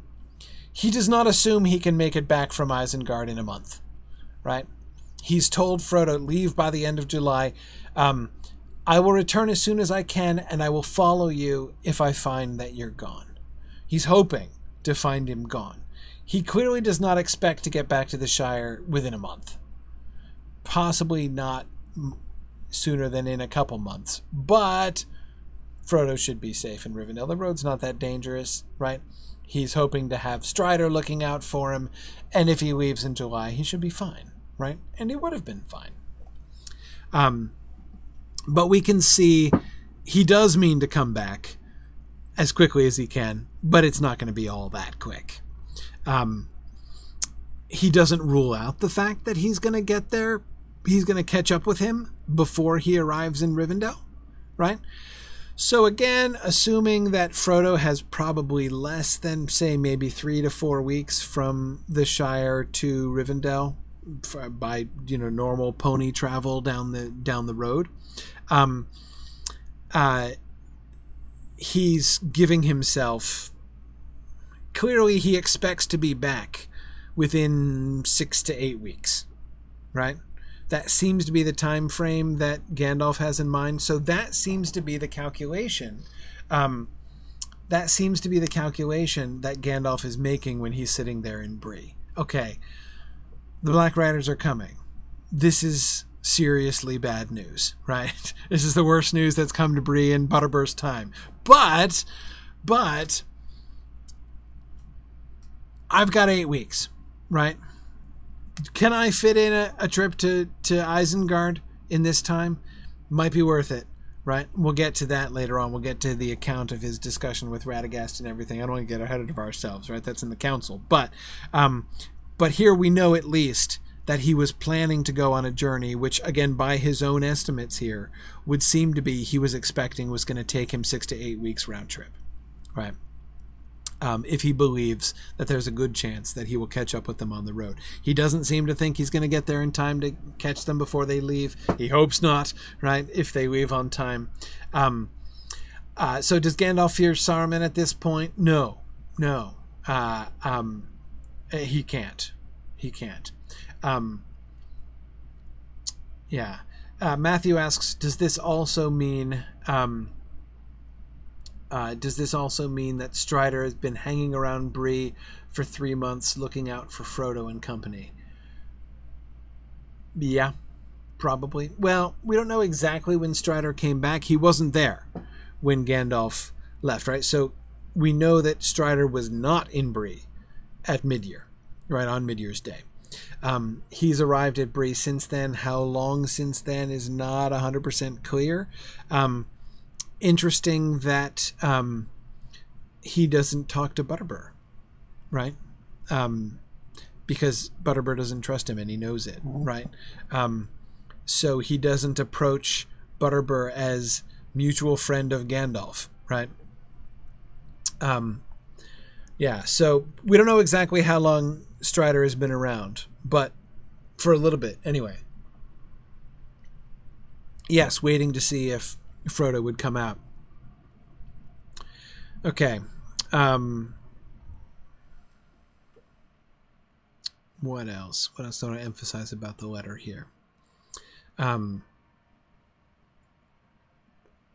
love Butterbur in parentheses. You can trust the landlord. Butterbur. Right? Notice I think that Tolkien does a really good job of conveying the hurry that Gandalf is in when he's writing this, right? This is not a well-composed letter.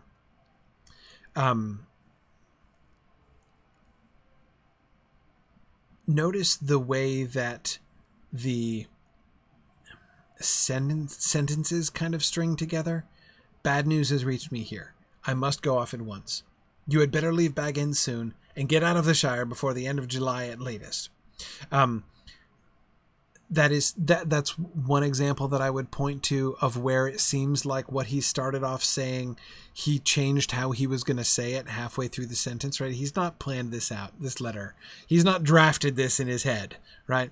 You'd better leave Bag End soon, is this his spontaneous thing. But then he realizes, having said you'd better leave Bag End soon, wait, that's not quite enough. I need to specify more. And get out of the Shire before the end of July at latest. Right? So he's okay, all right, I need to clarify. I will return as soon as I can, and I will follow you if I find that you are gone. Leave a message for me here if you pass through Bree. You can trust the landlord. And then he's like, wait, okay, but I should specify. His name is Butterbur, right? So he puts Butterbur in parentheses after the sentence, you can trust the landlord, right? I really like that clarification. Was there much of a risk that Frodo was going to be confused about who the landlord was in Bree, right? Leave a message for me here if you pass through Bree. The Prancing Pony is where here is, because he addressed the letter from there, right? So again, you know, much of a chance that Frodo is going to mistake who the landlord is. It almost makes me wonder if he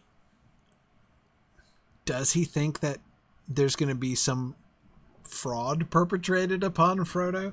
I don't know, but like I said, this strikes me as this strikes me as possible that he is, I don't know, I don't mean doubtful of Butterbur, that he doesn't know what things are going to look like when they come through. I mean, who knows, right? He can't fear too much yet, or he would go back to the Shire and get Frodo himself, as he says in the council, right? But yeah, Tilian, it does seem that Gandalf and Aragorn are worried about traps by the enemy. Aragorn is wondering if he's worried that Frodo would think that Nob or somebody was the landlord, right? Because they're hobbits. Maybe. Yeah, Oakwig, I agree. Oakwig is saying that he wonders if the reason Butterbur couldn't find anyone to go to the Shire the next day or the day after is because of those 2 days being live, right? Yeah, being part of the... Do they keep the same calendar in Bree? They do keep a very similar calendar in Bree, right? So they were probably having... so yeah, is it just the fact that it happens to be a holiday? Like a calendar holiday, not a vacation holiday. It happens to be a calendar holiday that Gandalf is writing this letter, and so when he says to Butterbur, make it tomorrow, right? Wait, seriously? The second day of live? That's your plan, Gandalf? That's when I'm supposed to... Somebody's going to leave town, you know, on the second day of live and go to the Shire? Not likely. Yeah, I wonder.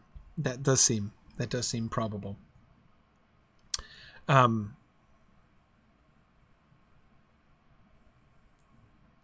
love the fact that Gandalf's circumlocution sounds just like Frodo and Strider's circumlocutions from earlier on, right? He knows our business and will help you.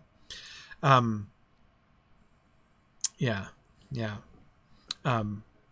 What do you know about me and my business? Frodo has just asked him.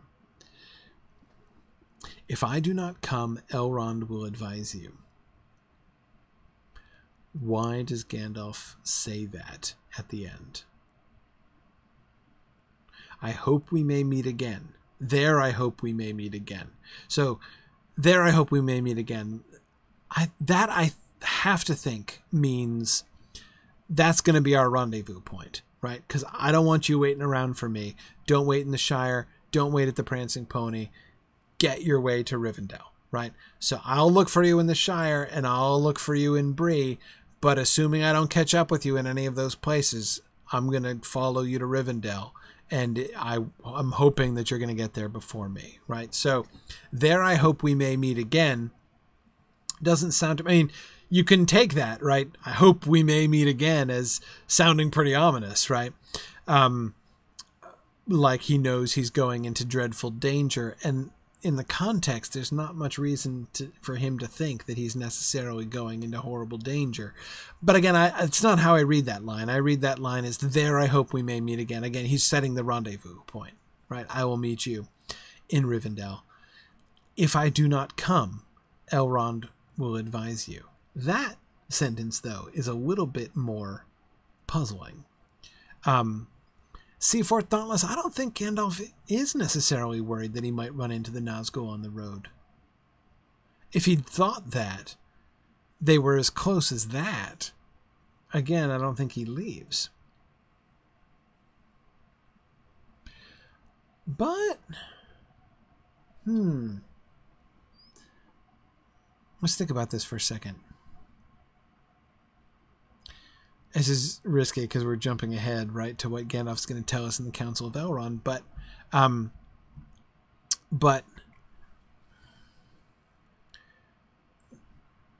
why is he going?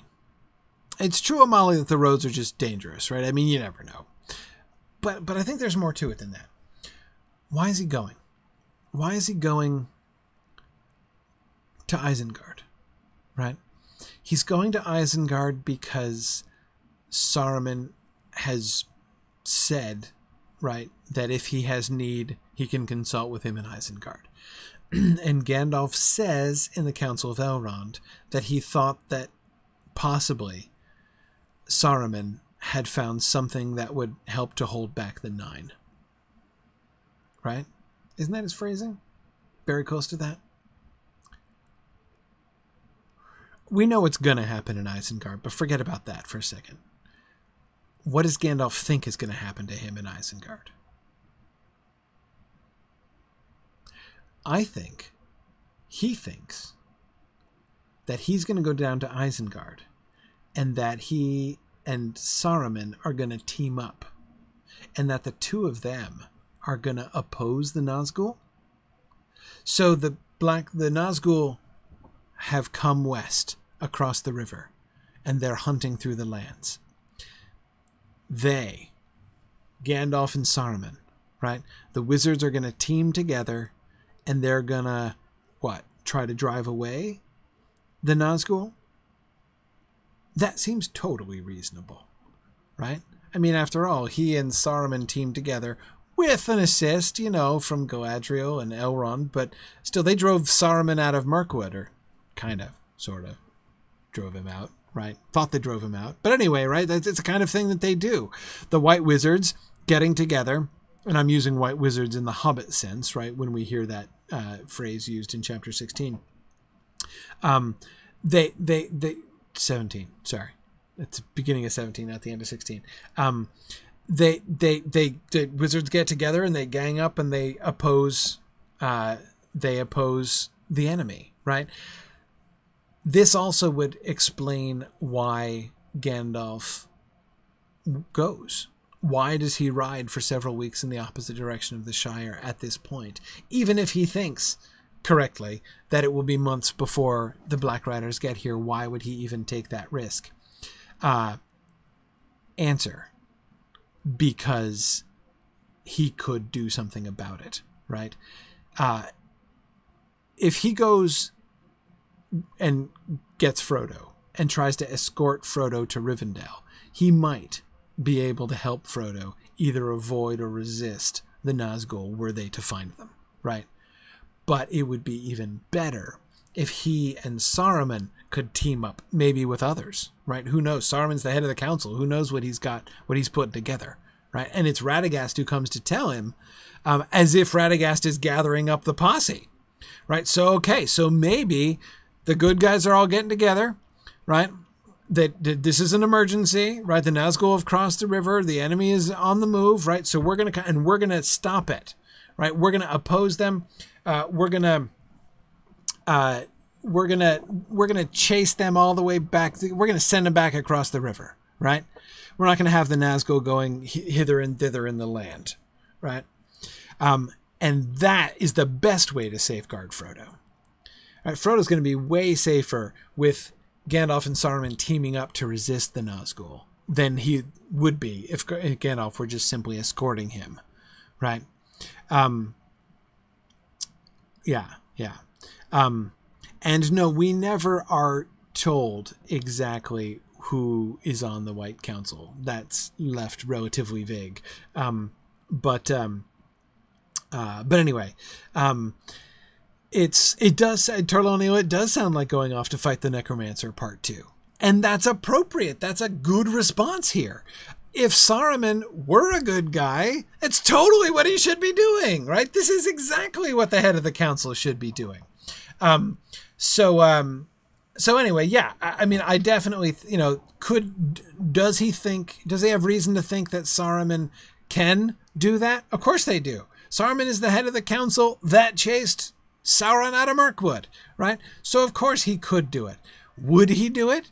Well, yeah, he did before, right? And this is what's happening. So yeah, I mean, it's plausible, it's efficient, right? It's Gandalf-like, right? He finds out that there's trouble, so he chooses instead to go to ride to meet it instead of waiting for it to come to him, right? That seems fine. Matthew points out that Gandalf has already abandoned a Baggins with a ring in order to fight the necromancer. I hadn't even thought of that, Matthew, but that's a lovely little parallel, right? Just as he left Bilbo on his own with the dwarves in order to go down and kick the necromancer out of Mirkwood, so he is now leaving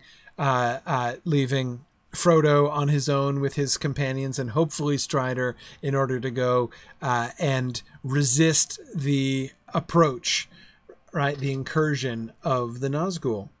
I think it works. Yeah, this is definitely before Saruman turns into a Balrog. Yeah, that's totally not happened yet. Yeah, absolutely. So that I'm getting to all of this in trying to parse that last sentence. If I do not come, Elrond will advise you. Yeah, the roads are dangerous, and on any given day, you never know what's going to happen. But I don't think that's the point. I don't think he's just saying like, Lord willing, I will be there, right? Or Lord willing, and the creek don't rise, right? That's not it. I think that he's speaking as if he's going off into danger, right? As if he has some reasonable expectation that he might possibly not survive. And so he wants to alert Frodo of that possibility and to make sure that Frodo knows what to do, right, and where he should be going.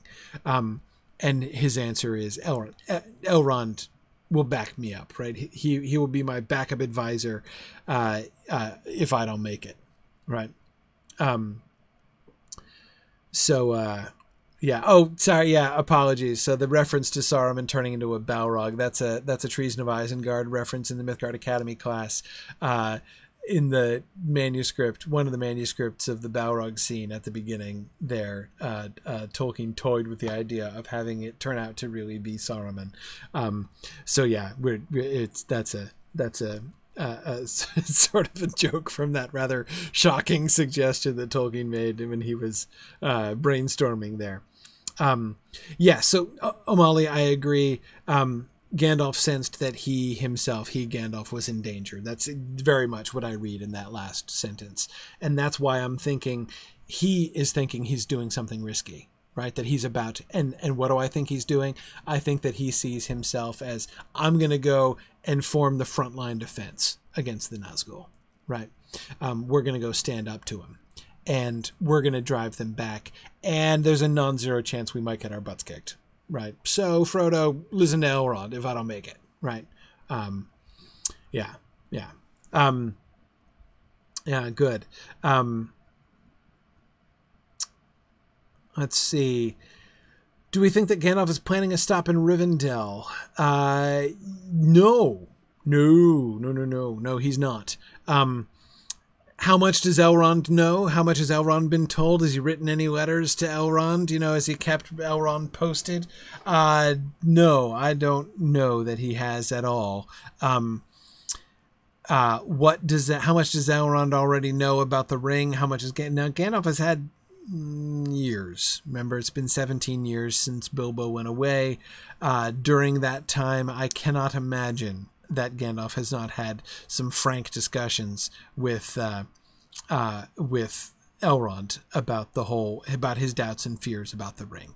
In fact, we see this explicitly in the Rings of Power in the Third Age section of the Silmarillion at the end. Now that's written late, right? It's written after the Lord of the Rings. So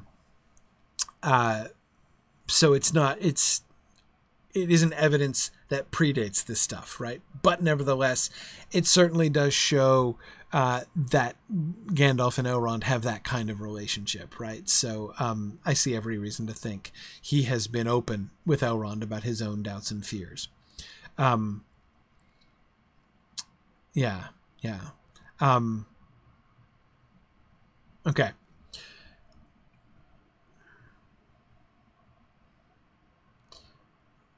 yeah, so Elrond will be able to advise him in general, but again, I don't think Elrond is in the dark.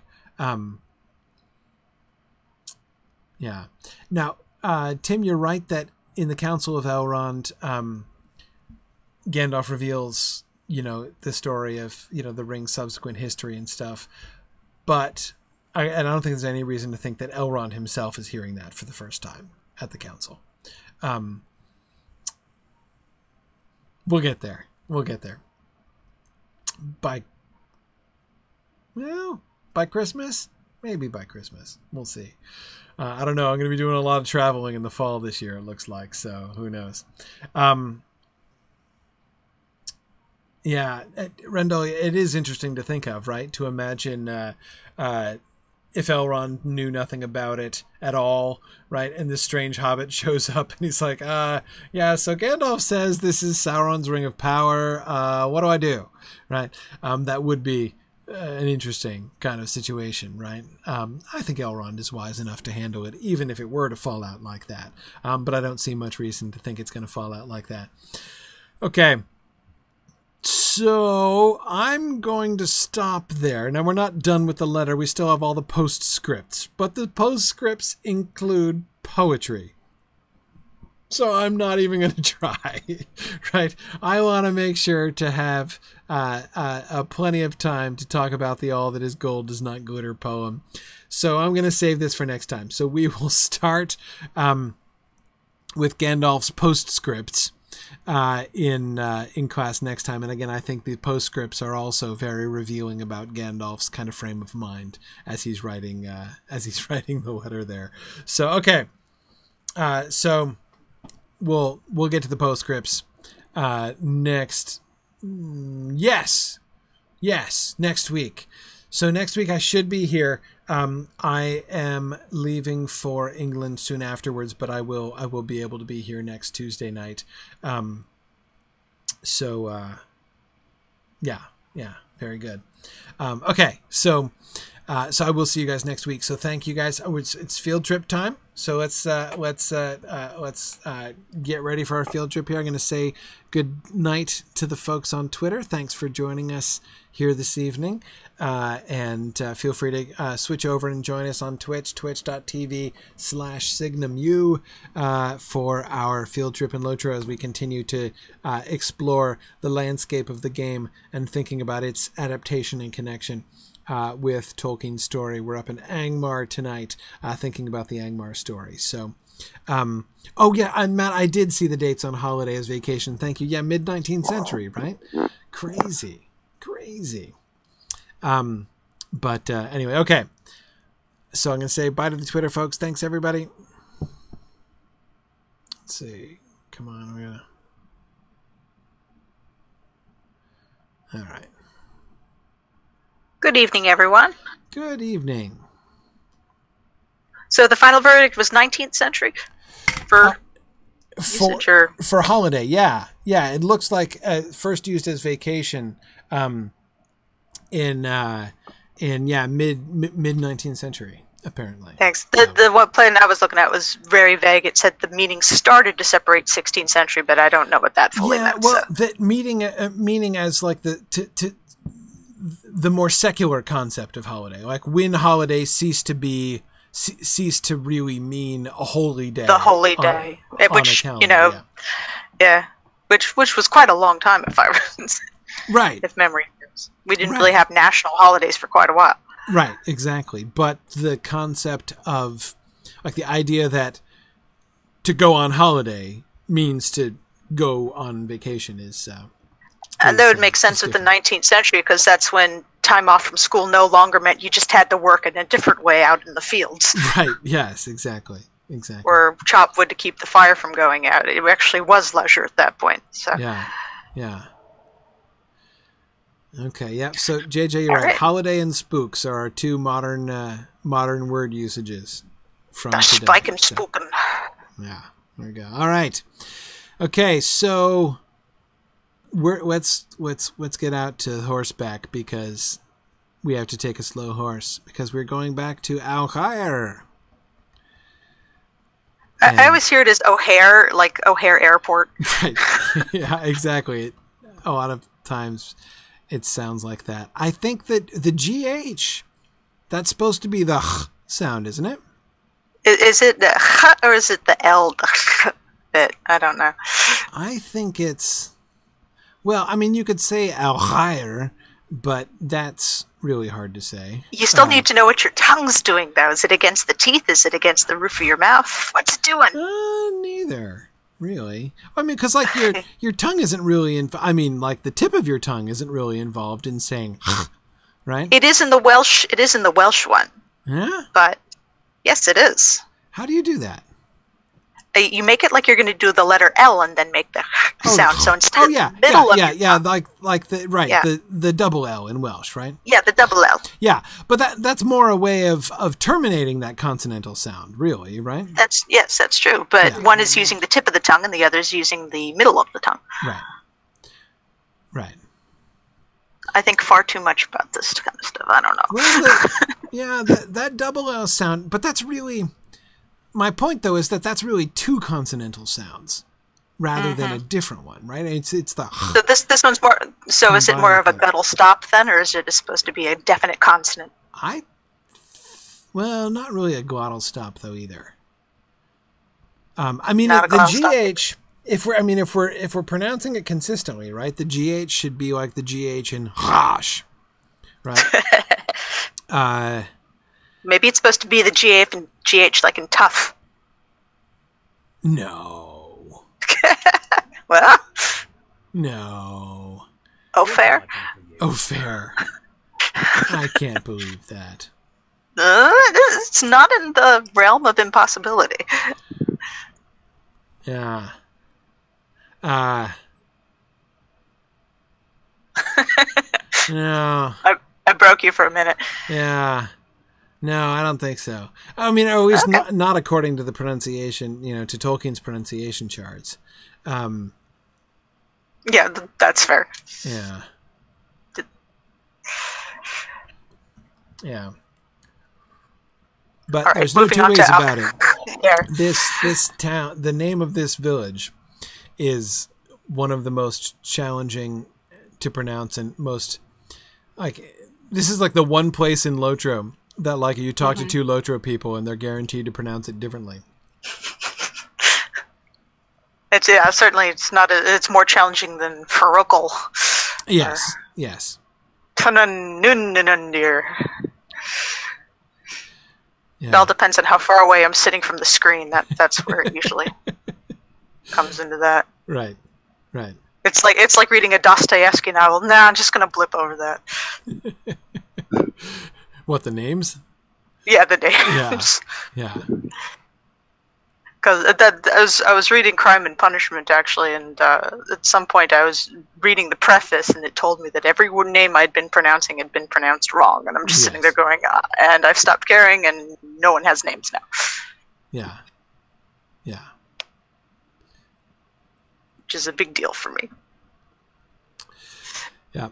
Well, Aerocab agrees with me. Uh-oh. I just stopped in place. Okay. Yeah, I'm rubber banding too. Yeah. Aerocab agrees with me that the GH is probably a voiced velar fricative, meaning anyone pulling out a $10 word like that, I believe them. There you go. Yes, the word fricative is a really fun word. Fricative. Yes. Okay, I now challenge somebody to make a hobbit named Fricative. Oh, to have a character named Fricative? Yes. Green cap it and post it to the Facebook page, please. Yeah.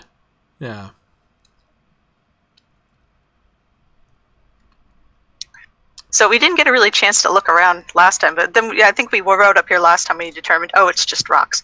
Yeah, well, this is the least interesting of the three routes to Angmar. I mean, we do get the camp of the Earthkin, but it's not like that makes it more interesting. Exactly. Not really. So it doesn't really help with that element of it. but yeah. Anyway, so one of the things we didn't get too much. I got distracted looking at banners and tents and weaponry and things last time, and people's I'm not surprised. Clothing. Yeah. The thing that is sort of interesting about Angmar culture, right? And especially the way that they're constructing modern Angmar culture, as it were, which is a totally new thing, right? This is the kind of completely speculative thing that Lotro is doing. Does not come easily among the trade galore. To take the Angmar concept, right? The concept of historical Angmar as it's discussed in the appendices, and to imagine a re-arising of Angmar here in the late Third Age, contemporary with the events of the Lord of the Rings, which again is not only nowhere discussed, but it states that Angmar never rose again. So this is something that they have definitely made up, and they've sort of deviated from on their own. I wouldn't say this looks like it's very risen. No, well, this isn't here, but so the question is, okay, so what did we have in Angmar, and what do we appear to have now in Angmar, right? How have they kind of constructed this? How have they conceived of these cultures and of this realm in the context of Angmar? So having decided that they're going to deviate from the text by making Angmar rise again, right? What do they? How do they go about doing it? So okay, so what do we know about Angmar? We know that Angmar was the land that was ruled by the Witch King, by the Lord of the Nazgul, that he was set up in the north as a way of opposing and undermining Gil-galad's the sort of the former realm of Gil-galad. There was still a lot of elvish power in the north, right? You had Elrond in Imladris, which was established after the time of the invasion by Sauron in the Second Age, right, with the Rings of Power. So that's already been established there for a while.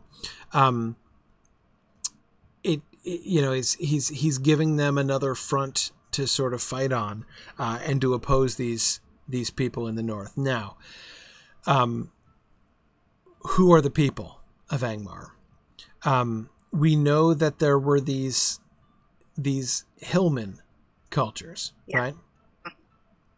So there were these hillman cultures that were drawn to Angmar. They weren't like indigenous Angmarim people, right? They were allies of Angmar. They were people that sort of aligned themselves with Angmar, but they weren't really part of it. And of course, Rudauer became affiliated with this too, right? They were also composed of these same hillmen during the Civil War, right? So these people here, and we spent some time looking at them and their culture here. We see them living in tents. They appear to be nomadic, or people who used to be nomadic, right? They seem everything looks temporary. Except it's not exactly temporary. I mean, we were looking... Okay, the post holes aren't, but the canopies are. Exactly. That's the thing. It looks like, like a village that's been set up by people, like, based on the template of a nomadic village. But there isn't any real evidence that these people are nomadic. How do we make a town hall? Well, just let's make a tent and make it bigger. I'm sure it'll work out. We'll make a bigger tent, right? With huge tent poles. Yeah, exactly. One windstorm would just make half of this airborne. And certainly these guys superficially look very similar to the hillmen that we saw down in the North Downs, right? The ones who are gathered around the gates to Angmar. But even there, we saw the two different kinds, right? We saw the sort of the native Angmarim, right? Those who are in robes and everything. And then there's the Black Hillmen. Numenorian. Well, the self-styled Numenorian. Maybe like Neo-Numenorian. Right, exactly. That does seem to be more like the sort of culture there.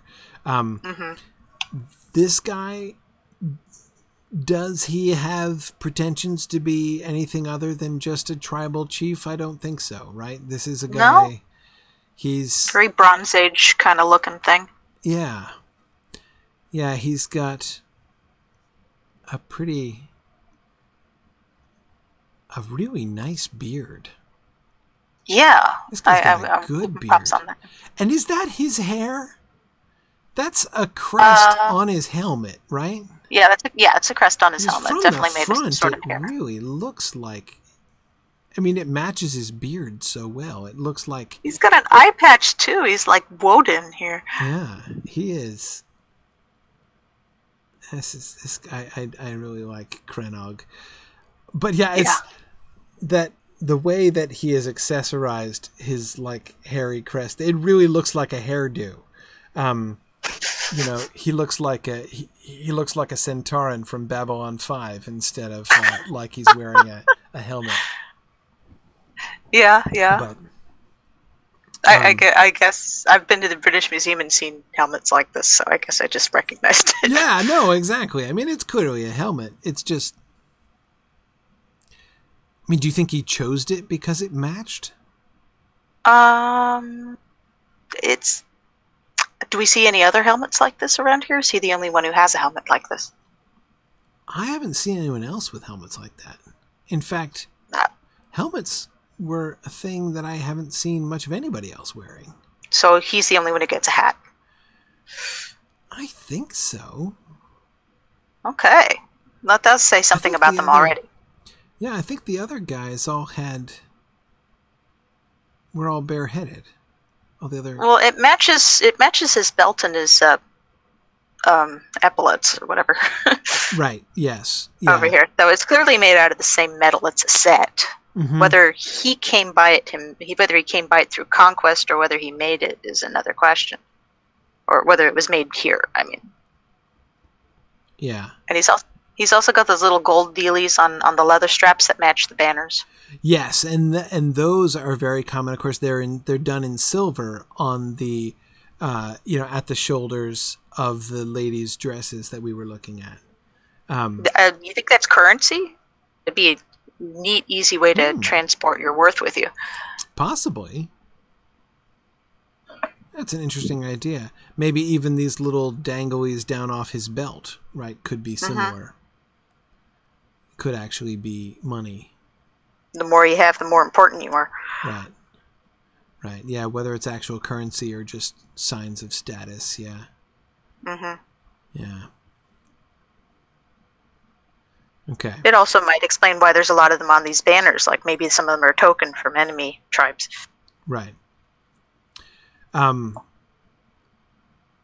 circular emblem around his belly button, Bricktails, I'm not sure. I don't remember seeing that before. I think we saw something like that on the hillman outside in Estaldine near the other gate. Yeah, something like it. Something like it, but maybe is it part of a medal that's around his neck, or is it just stuck on his chain metal here? His scale mail. It looks like it's just stuck on. I don't see anything that it's hanging from. Yeah. Let me adjust my resolution and hope I don't crash here. Yeah, no, I don't see anything at high resolution. Yeah, no, he's just stuck on, yeah. And I love how his leather gauntlets look like they've got metal knuckles, right? Oh yeah, I see that. If he punches you in the face, you will know it. Yeah, it's just, maybe if it's just a circle right there, I mean, that's a very vulnerable spot. Maybe it's supposed to be some sort of ward against harm or something like that. Possibly. It might be functional, but I don't think it would if it breaks up the armor. Some kind of charm or something, you're thinking? protecting his solar plexus or something. Right. Yeah. Patron saint of vital organs. Yeah, you could see that.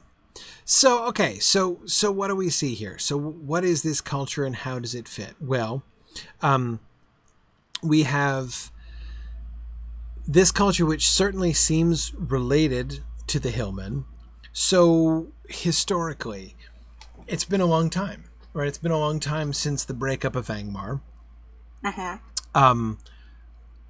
We're supposed to understand then that the peoples who used to be affiliated with Angmar have remained here, right? Some of them have maintained their old ways, right? Some of them have, that is, their old ways, meaning their old allegiance to Angmar, right? Yeah. And have gone back to it quickly when Angmar has re-arisen. Some have not. So are we to understand that these people are they descended from people who saw Angmar rise before and didn't want anything to do with it at the time, right? Have they always been resistant to Angmar, or are they people that have grown away from them over time? You can't imagine the Iron Crown was a great master, you know? Right. No, I mean, they do seem to hold the loyalty of... It does seem to hold the loyalty of some, of course. Yes, of course. But out of fear or inspiration, or like minds? Well, yeah, I mean, what you see, right? And I'm thinking back to things that we see in the Lone Lands and stuff, right? Because there, of course, it's the... Well, that's specifically in a Rudaran context. As we go deeper into Rudaur, historical Rudaur, and so we see modern Hillman clans, which essentially are trying to recapture their glory of old, right? As you know, they believe that their Rudauran ancestors were ill done by and did not fully achieve the glory that was their due, and so they want to sort of finish the work of their ancestors. Seems to be the sort of the theme there. Here you can imagine the Hillman tribes going back to Angmar because they see a chance for them to be powerful again, as they might believe that they were, or have some kind of tradition that they were. Well, some of these guys are just kind of like, what glory? Right. It was so glorious. Why are we still living in the mud over here? Well, and that these people seem to just kind of hold themselves independent still, because they don't want to. They don't want to enter into slavery, right? They don't want to enter into service to Angmar. So that their resistance to Angmar would seem to be mostly just stubbornness. Like maybe these people are descended from a tribe that you saw the amount of grass that was in Esteldean, how there's nothing growing here. You can't imagine they're doing very well by just sort of scraping in existence here with the stagnant water and no vegetation. Right. All they had to do is just move south and there'd be, fertile land that they could actually live there, but they choose to stay here. That says a lot about how stubborn these guys are. Right. And how, presumably, how tied they feel to this land. Right. Yeah. There's something about this particular area that holds meaning to them. You look around and it's not like it's nothing really to write home about, right? No one's gonna be like, no one's gonna fail to see the land to the south as an upgrade from a purely like agricultural standpoint or something like that. Even the herds, right? I mean, there are more wild aurochs down in the North Downs than there are up here. So Amathorn is asking, was this whole region part of Arnor prior to the coming of the Witch King? No, I mean, this seems to have been kind of a no man's land. I mean, we know that, so if we look at the map, this map, the map of Eriador here, Anuminus was the center of the kingdom. The Ered Luin, the elves were primarily out here. Forichel, we know that their sway did not really reach that far. The North Downs, we know that it did. Was one of their major military centers. so all the way out through the Trollshaws and the Lone Lands, Arnor was around here. Did they go up into Angmar? I don't think so. I mean, I think that sorry, go ahead. Sorry, but wasn't like this area up here, like even before the east, before the west sank, like wasn't this whole northern area just Melkor's punching bag for a while? Well, not Melkor so much, because this is still the Arid Luin, the mountains that are over by the ocean now, were the mountains that was the far eastern edge of Beleriand. So Melkor never really... I mean, of course it's not like he was not able to go all over the place.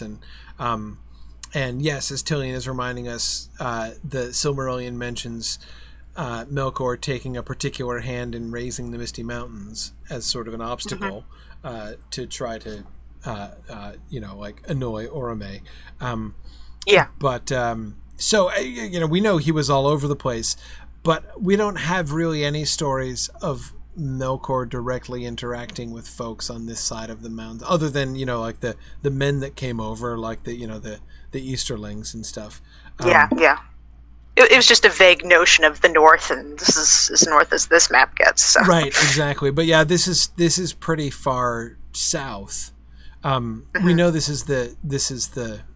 Let me see if I can find it. Where's the map? Hang on a second. I know where I can find it. Let's see. Hang on a second. Let me look here. Getting my Beleriand map out. Looking at my... Okay. Yeah, I have trouble seeing. My film slideshow from last week. Okay. Here we are. So here is the Beleriand map from the Silmarillion. This is the Arid Luin. So this is the very eastern edge of Beleriand. So this set of mountains way over here on the right side of the Silmarillion map, that is these mountains on the very left side, right on the very edge of the coast of Eriador in the modern map. So, but I don't believe the bit of the Arid Luin that is left is not the northern bit; it's the southern bit. Yes. It's down here. So, like the chunk is it's a chunk of Osirian that's left. Yes, I got it. I wasn't thinking fourth dimensionally.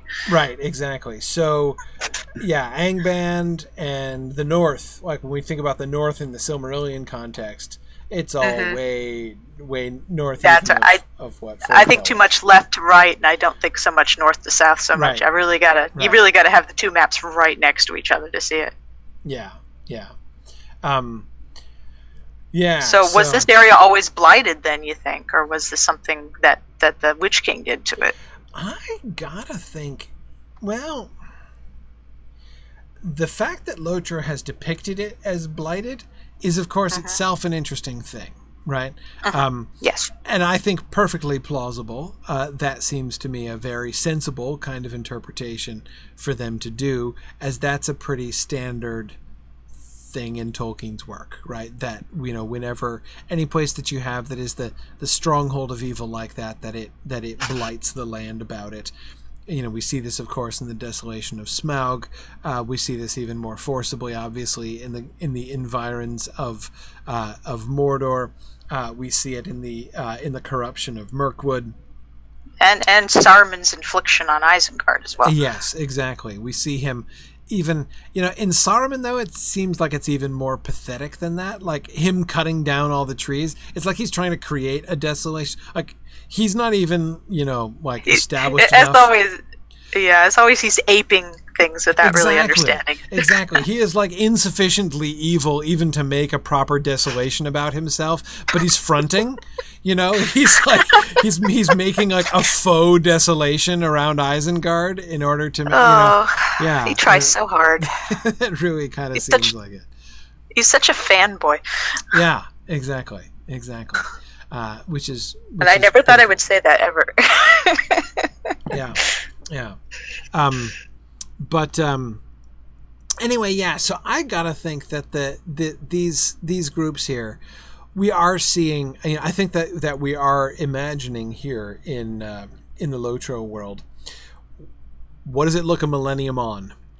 A millennium on from Angmar. So Angmar was the great opponent. It was this blighted realm in the north. This sort of, this was Mordor North, right? Sort of like the northern, not a suburb, of course, but the Summer Palace. Yes, the northern extension, right? The country seat, right, of the Dark Lord. And these are how the former allies have sort of fallen out. And now you've got these people who, as you say, have stubbornly stuck here, but now they're stubbornly remaining and stubbornly resisting and trying to maintain their independence and their sort of traditional ways. Let's look around a little bit more. Let's look at the rest of their camp and see what more we can learn from their camp. It's here's a food source. Yep. So I don't know what these dudes eat, right? I mean, a cow that big is going to eat a good deal of vegetable matter. The answer is whatever it wants. Whatever it wants, yeah.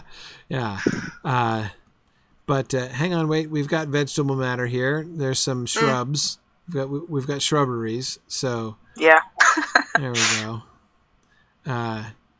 Looks like these would be a snack for one of those things, but these trees aren't doing very well. They got lichen on them. They're all pale and bleached out like they're sick. Yeah, these main trees. Yeah, these are not looking good at all.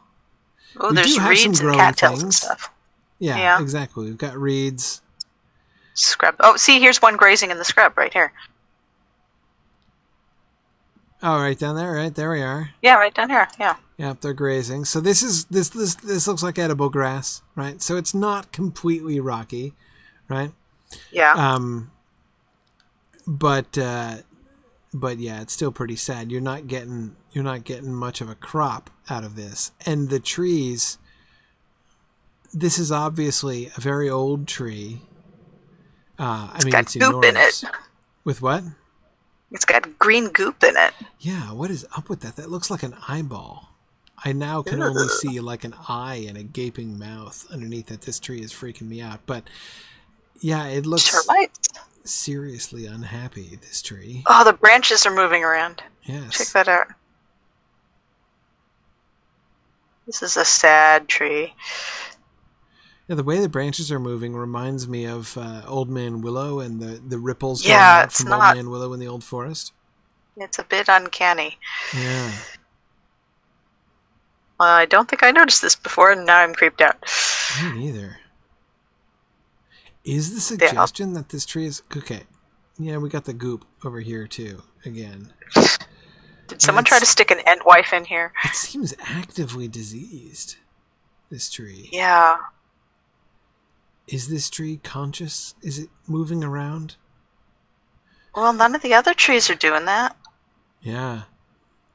If it's a wind that's not disturbing any of the other trees. You're right. Ooh, that was a Lovecraftian moment there. Oh. Yeah. It's been infected with the color out of space.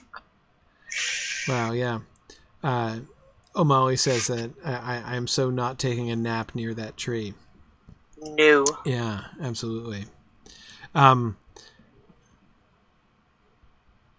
Okay, the Trave Galorg are strong like the Aurochs. Yeah, I believe you. Yep. Do you guys eat the grass too? Cause... Yeah, well, I guess if there's enough grass for the Aurochs, they can eat the Aurochs, right? But... Well, and with the dead tree bark, they can make fibers and clothing, I suppose.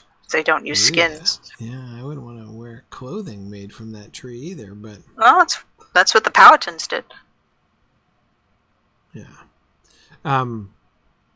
You pound it with a rock so it's softer. Right. Let's see. Lots of skins hanging up to dry. And... Yes. This is the crafting area, right? This is the... yeah, we got one work table here. Yep. Yep. And what is she doing over here? Let's see. Looks like she's sorting out something. Yeah. She's definitely doing a sorting gesture. Uh-huh. I don't know what these pots are supposed to be full of. Grains? Porridge? Porridge. It could be porridge. Well, I can't think of anything else they'd have around here. Some sort of grass seed or something like that. Right. We're taking the yucky part and we're putting the good part in the pot. Right. I could definitely believe a dye of some kind. It doesn't look like food, but, you know, I don't want to judge. Maybe. It's food. She's not holding anything. She's holding thin air. We're just inferring here. Right. Yeah, exactly. I like how the women are dressed, though. I mean, for such a morbid place, they have very elaborate-looking dresses. Yes, I was noticing that. I mean, we were looking at their dresses over in the central island, and her dress is just as fancy as the others. It was unclear at first whether those were perhaps, you know, noble women of the clan in some way. Denoting rank. Yeah, but it doesn't seem to. I mean, or maybe she's high rank too, but it kind of looks unlikely. So it seems likelier to be everybody. She's got a lot of spangly metal discs all over her too. Yes, exactly. Just especially those. Do you see the silver versions up on her shoulders by her detachable sleeves? Yep. Yeah, we were noticing that before too.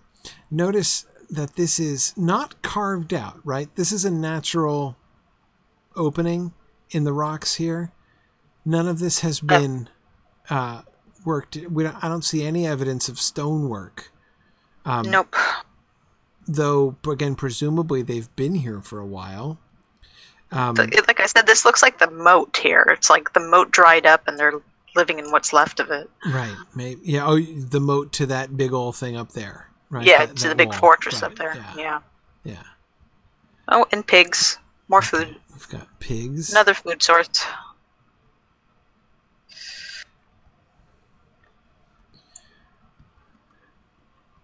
And these are... Is this... Water? Is this a feeding trough? For oryx, maybe. For oryx? There was one down in the crafting area, too, I noticed. They just seem to go wherever they want. I imagine with the scrub grass disappearing, they do have to shift around quite a bit. Yeah, maybe. Maybe they're genuinely nomadic in that way. Oh, look, leather goods. These are all leather goods. Yeah, that makes sense. Lots of leather we've seen. What do they do over here? Right here. They complain about roving threats, obviously. Oh, yes. Story time. Story time. No, there's a seat and drums right there. Oh, right. Oh, yes. Okay, I see. I now see the story time thing. Oh, he's got the same pots of things. Well, he's got food in front of him, though. Little biscuits of something, or Johnny cakes, I don't know. And he's got he's writing on tree bark. He's got a tree bark. Yeah? It looks like it's... Maybe. Maybe. Oh, no, it is the map. Sorry, it looks like birch bark texture. Which would make sense. You got a ton of dying trees around here. I'm sure you get a lot of tree bark. Right. Okay, all right. We got some furs here. Okay, so story time. I agree. That must be the story time tent. Ooh, nice dragon on the shield. Yes. That shield is a really attractive one. We were looking at. See, she's dressed really fancy too. Same detachable sleeves, same bangles on the front. Don't step on the sick guy. Sorry, I didn't mean to step on the sick guy there. She's got the bone saw out and everything. Look at that. Dude, she does have the bone saw out. Yeah. Ooh, and is that part of that dude's anatomy? That's in those pinchers there? It's something in tongs. Yeah, I know. Maybe it's the thing she's going to wedge in his teeth. I don't know. Oh, I'm wondering if it's something that was extracted from his person. Oh yeah, it looks like a piece of shrapnel or something, like bronze plating. Ooh. And an amphora. Or something like hopefully an anesthetic, yes. Yes. At least alcoholic. So and this is one of those extremely... And a big old bucket. Yeah. Wow. Oh man, that's pretty bad. Yes, these This tools, the tongs and the bone saw, and then those pliers. The little tweezers. Yeah. Yeah. Tweezers or pliers. Man. I think this is one of the more graphic depictions of healing we've seen in the game. Yeah. Wow. And she's the material of her dress doesn't look quite as fine as the others.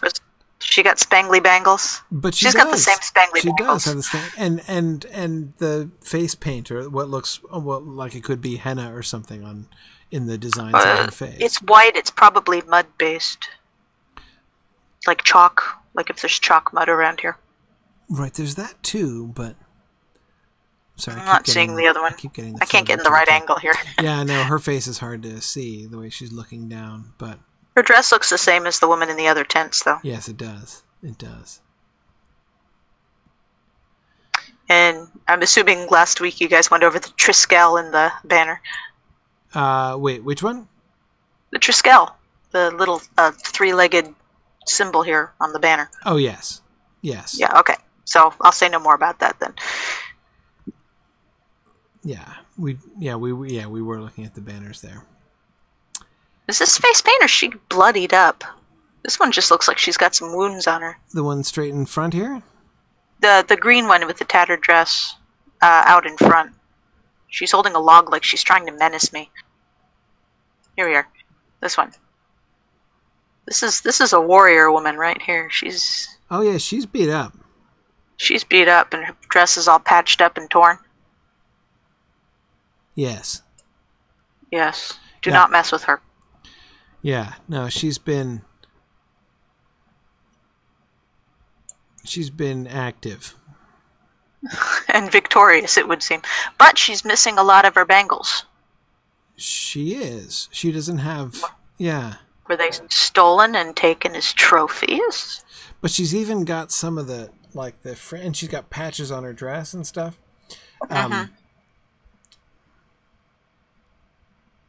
Yeah, whereas again, if we look over... Maybe you don't wear your bangles into battle. Maybe. By the way, this woman over here, the woman in the sort of pink or... Oh, I see the lines now. That's what I was talking about. What looks like it could be. The one in the tent had white circles around her eyes and her forehead. I kind of saw that. I couldn't see it clearly, but... Yeah, this one looks more like ashes. Yeah. Oh, and she's got some tattoos, too. Yeah, exactly. I think that's... I can't tell whether it's actually tattooing. It's faint enough that it looks like it might not be actually tattooing, but maybe it is. You can get faint tattoos depending on what you're using for the pigment. That's true. That's true. So, these people in here, they're just hanging out? They look like they're not feeling so good. Especially this guy here. Are we recuperating? Yeah, this is the recoup. Okay. The Iron Crown grows stronger, so we're going to recoup and complain. Hey, does this woman completely paint her face? This woman on the other side there? Yeah. Yeah. She's got like proper woad stuff on her. Yeah, exactly. That's what I was thinking. It's kind of green. Yeah, it's green. That's proper green. Wonder where she got the pigment for that. It was like some sort of plant around here doing that. Please don't let it be from that tree. Right, exactly. Tell me you didn't get the green color from the goop that's coming out of that tree. That would be bad. I once again proving how brave she is. Yeah, I guess so. So no, I think we can say pretty clearly that style of dress, even with all the fancy bangles and things, is pretty standard. That's how the women of this tribe dress. Oh, but the fact that the one raggedy woman had no bangles does sort of indicate that they are status or currency. Quite possibly. And maybe taken as trophies in battle. Right, maybe she didn't take them with her into battle. Mm-hmm. Yeah, or she either left them at home or they were taken. Or she never had any. Right, yeah. I don't know, she looks tough enough that she probably had some, you gotta think. Yeah. Okay, so notice what we don't get here. We get no shrines, no totems, right? Banners. but no clear sense of any kind of religion or anything among them. Not even elders that are revered. It doesn't seem like. I mean, we get the chief, right? And he does have a hat. But yes. Apart from the fact that he's wearing a helmet, nobody else is. And, his armor's a little bit nicer and he's got those metal knuckles. But again, it doesn't look like there's not so much to separate him as I might have thought. I do know there's some sacred rocks up ahead. Yes, there are some sacred rocks. But those are like and that's the only thing, right? As much as they are. Yes. Yeah. Well, totems are historical too. It's all Sure. about the history of the tribe and what brings them together. Sure. But it's none of it's here. Right. Yeah, exactly. Yeah. The only thing that kind of looks like that are the dragons on the shield. That's the only indication that they have some sort of... Right. I can only think of the Mexican one. Right. Alebrije, spirit guide animal. Okay. Right. Yeah, and we saw that same dragon kind of figure. You can still see it up here on the edges of the gateway, right? The little band. Yeah. We see over. The chieftain had some of those behind him too. Yeah, exactly. And I'm just noticing that the things that look like bell pulls, right, that we were noticing on those are like the little danglies on the belt of the chieftain were like little miniature versions of those.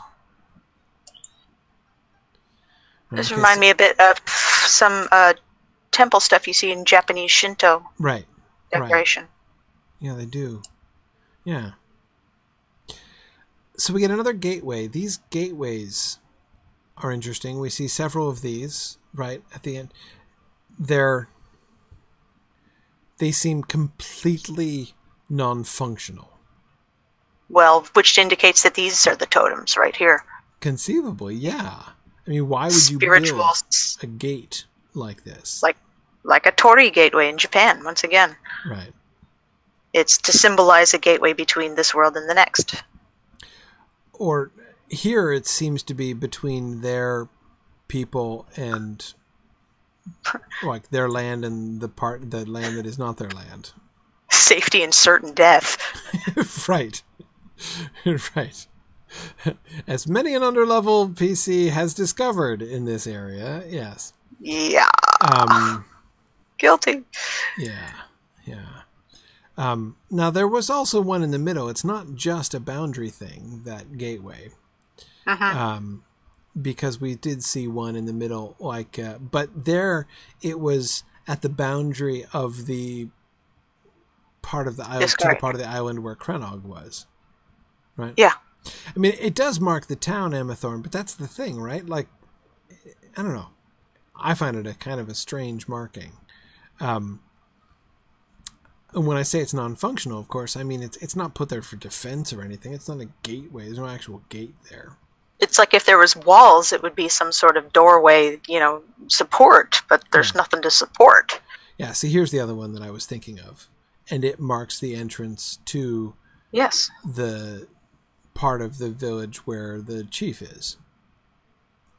It's almost like a cargo cult of thresholds and threshold guardians,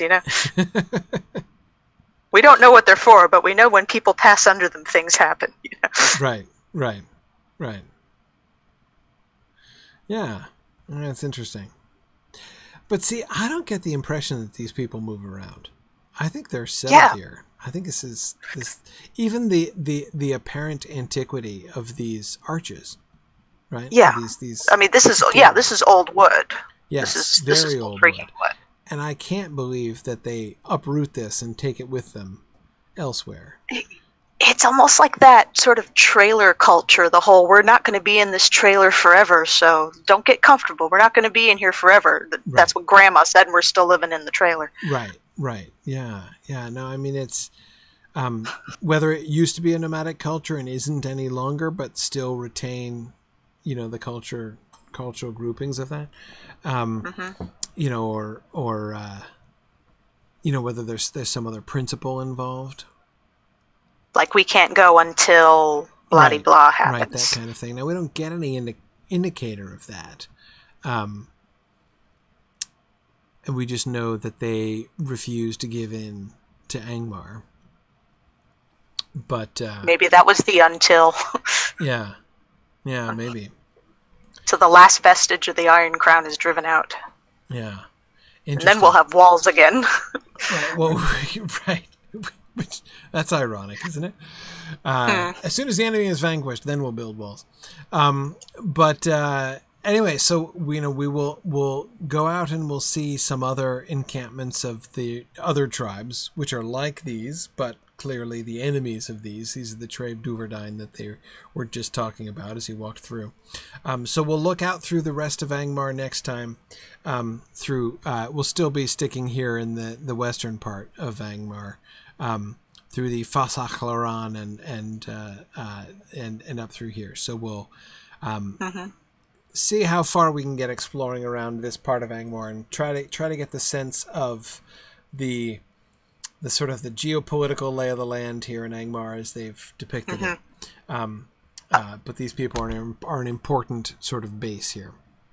Yeah, once again, you guys got plenty of notice. It's a good time to get the book quest that'll get you through the warding statues. It starts in Estelin with Candaith and keeps going from there. Yeah, so from it's the book 6 epic line. Yeah. Yep, the 6th epic. All right. Very good. Well, I'm going to let people go. It's late now. Thanks for sticking with me and for hanging out and waiting for me, though I started late.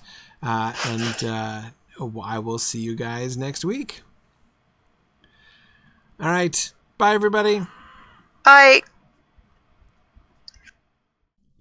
Thanks for joining me on this epic exploration of The Lord of the Rings and of Standing Stone's video adaptation of Tolkien's story.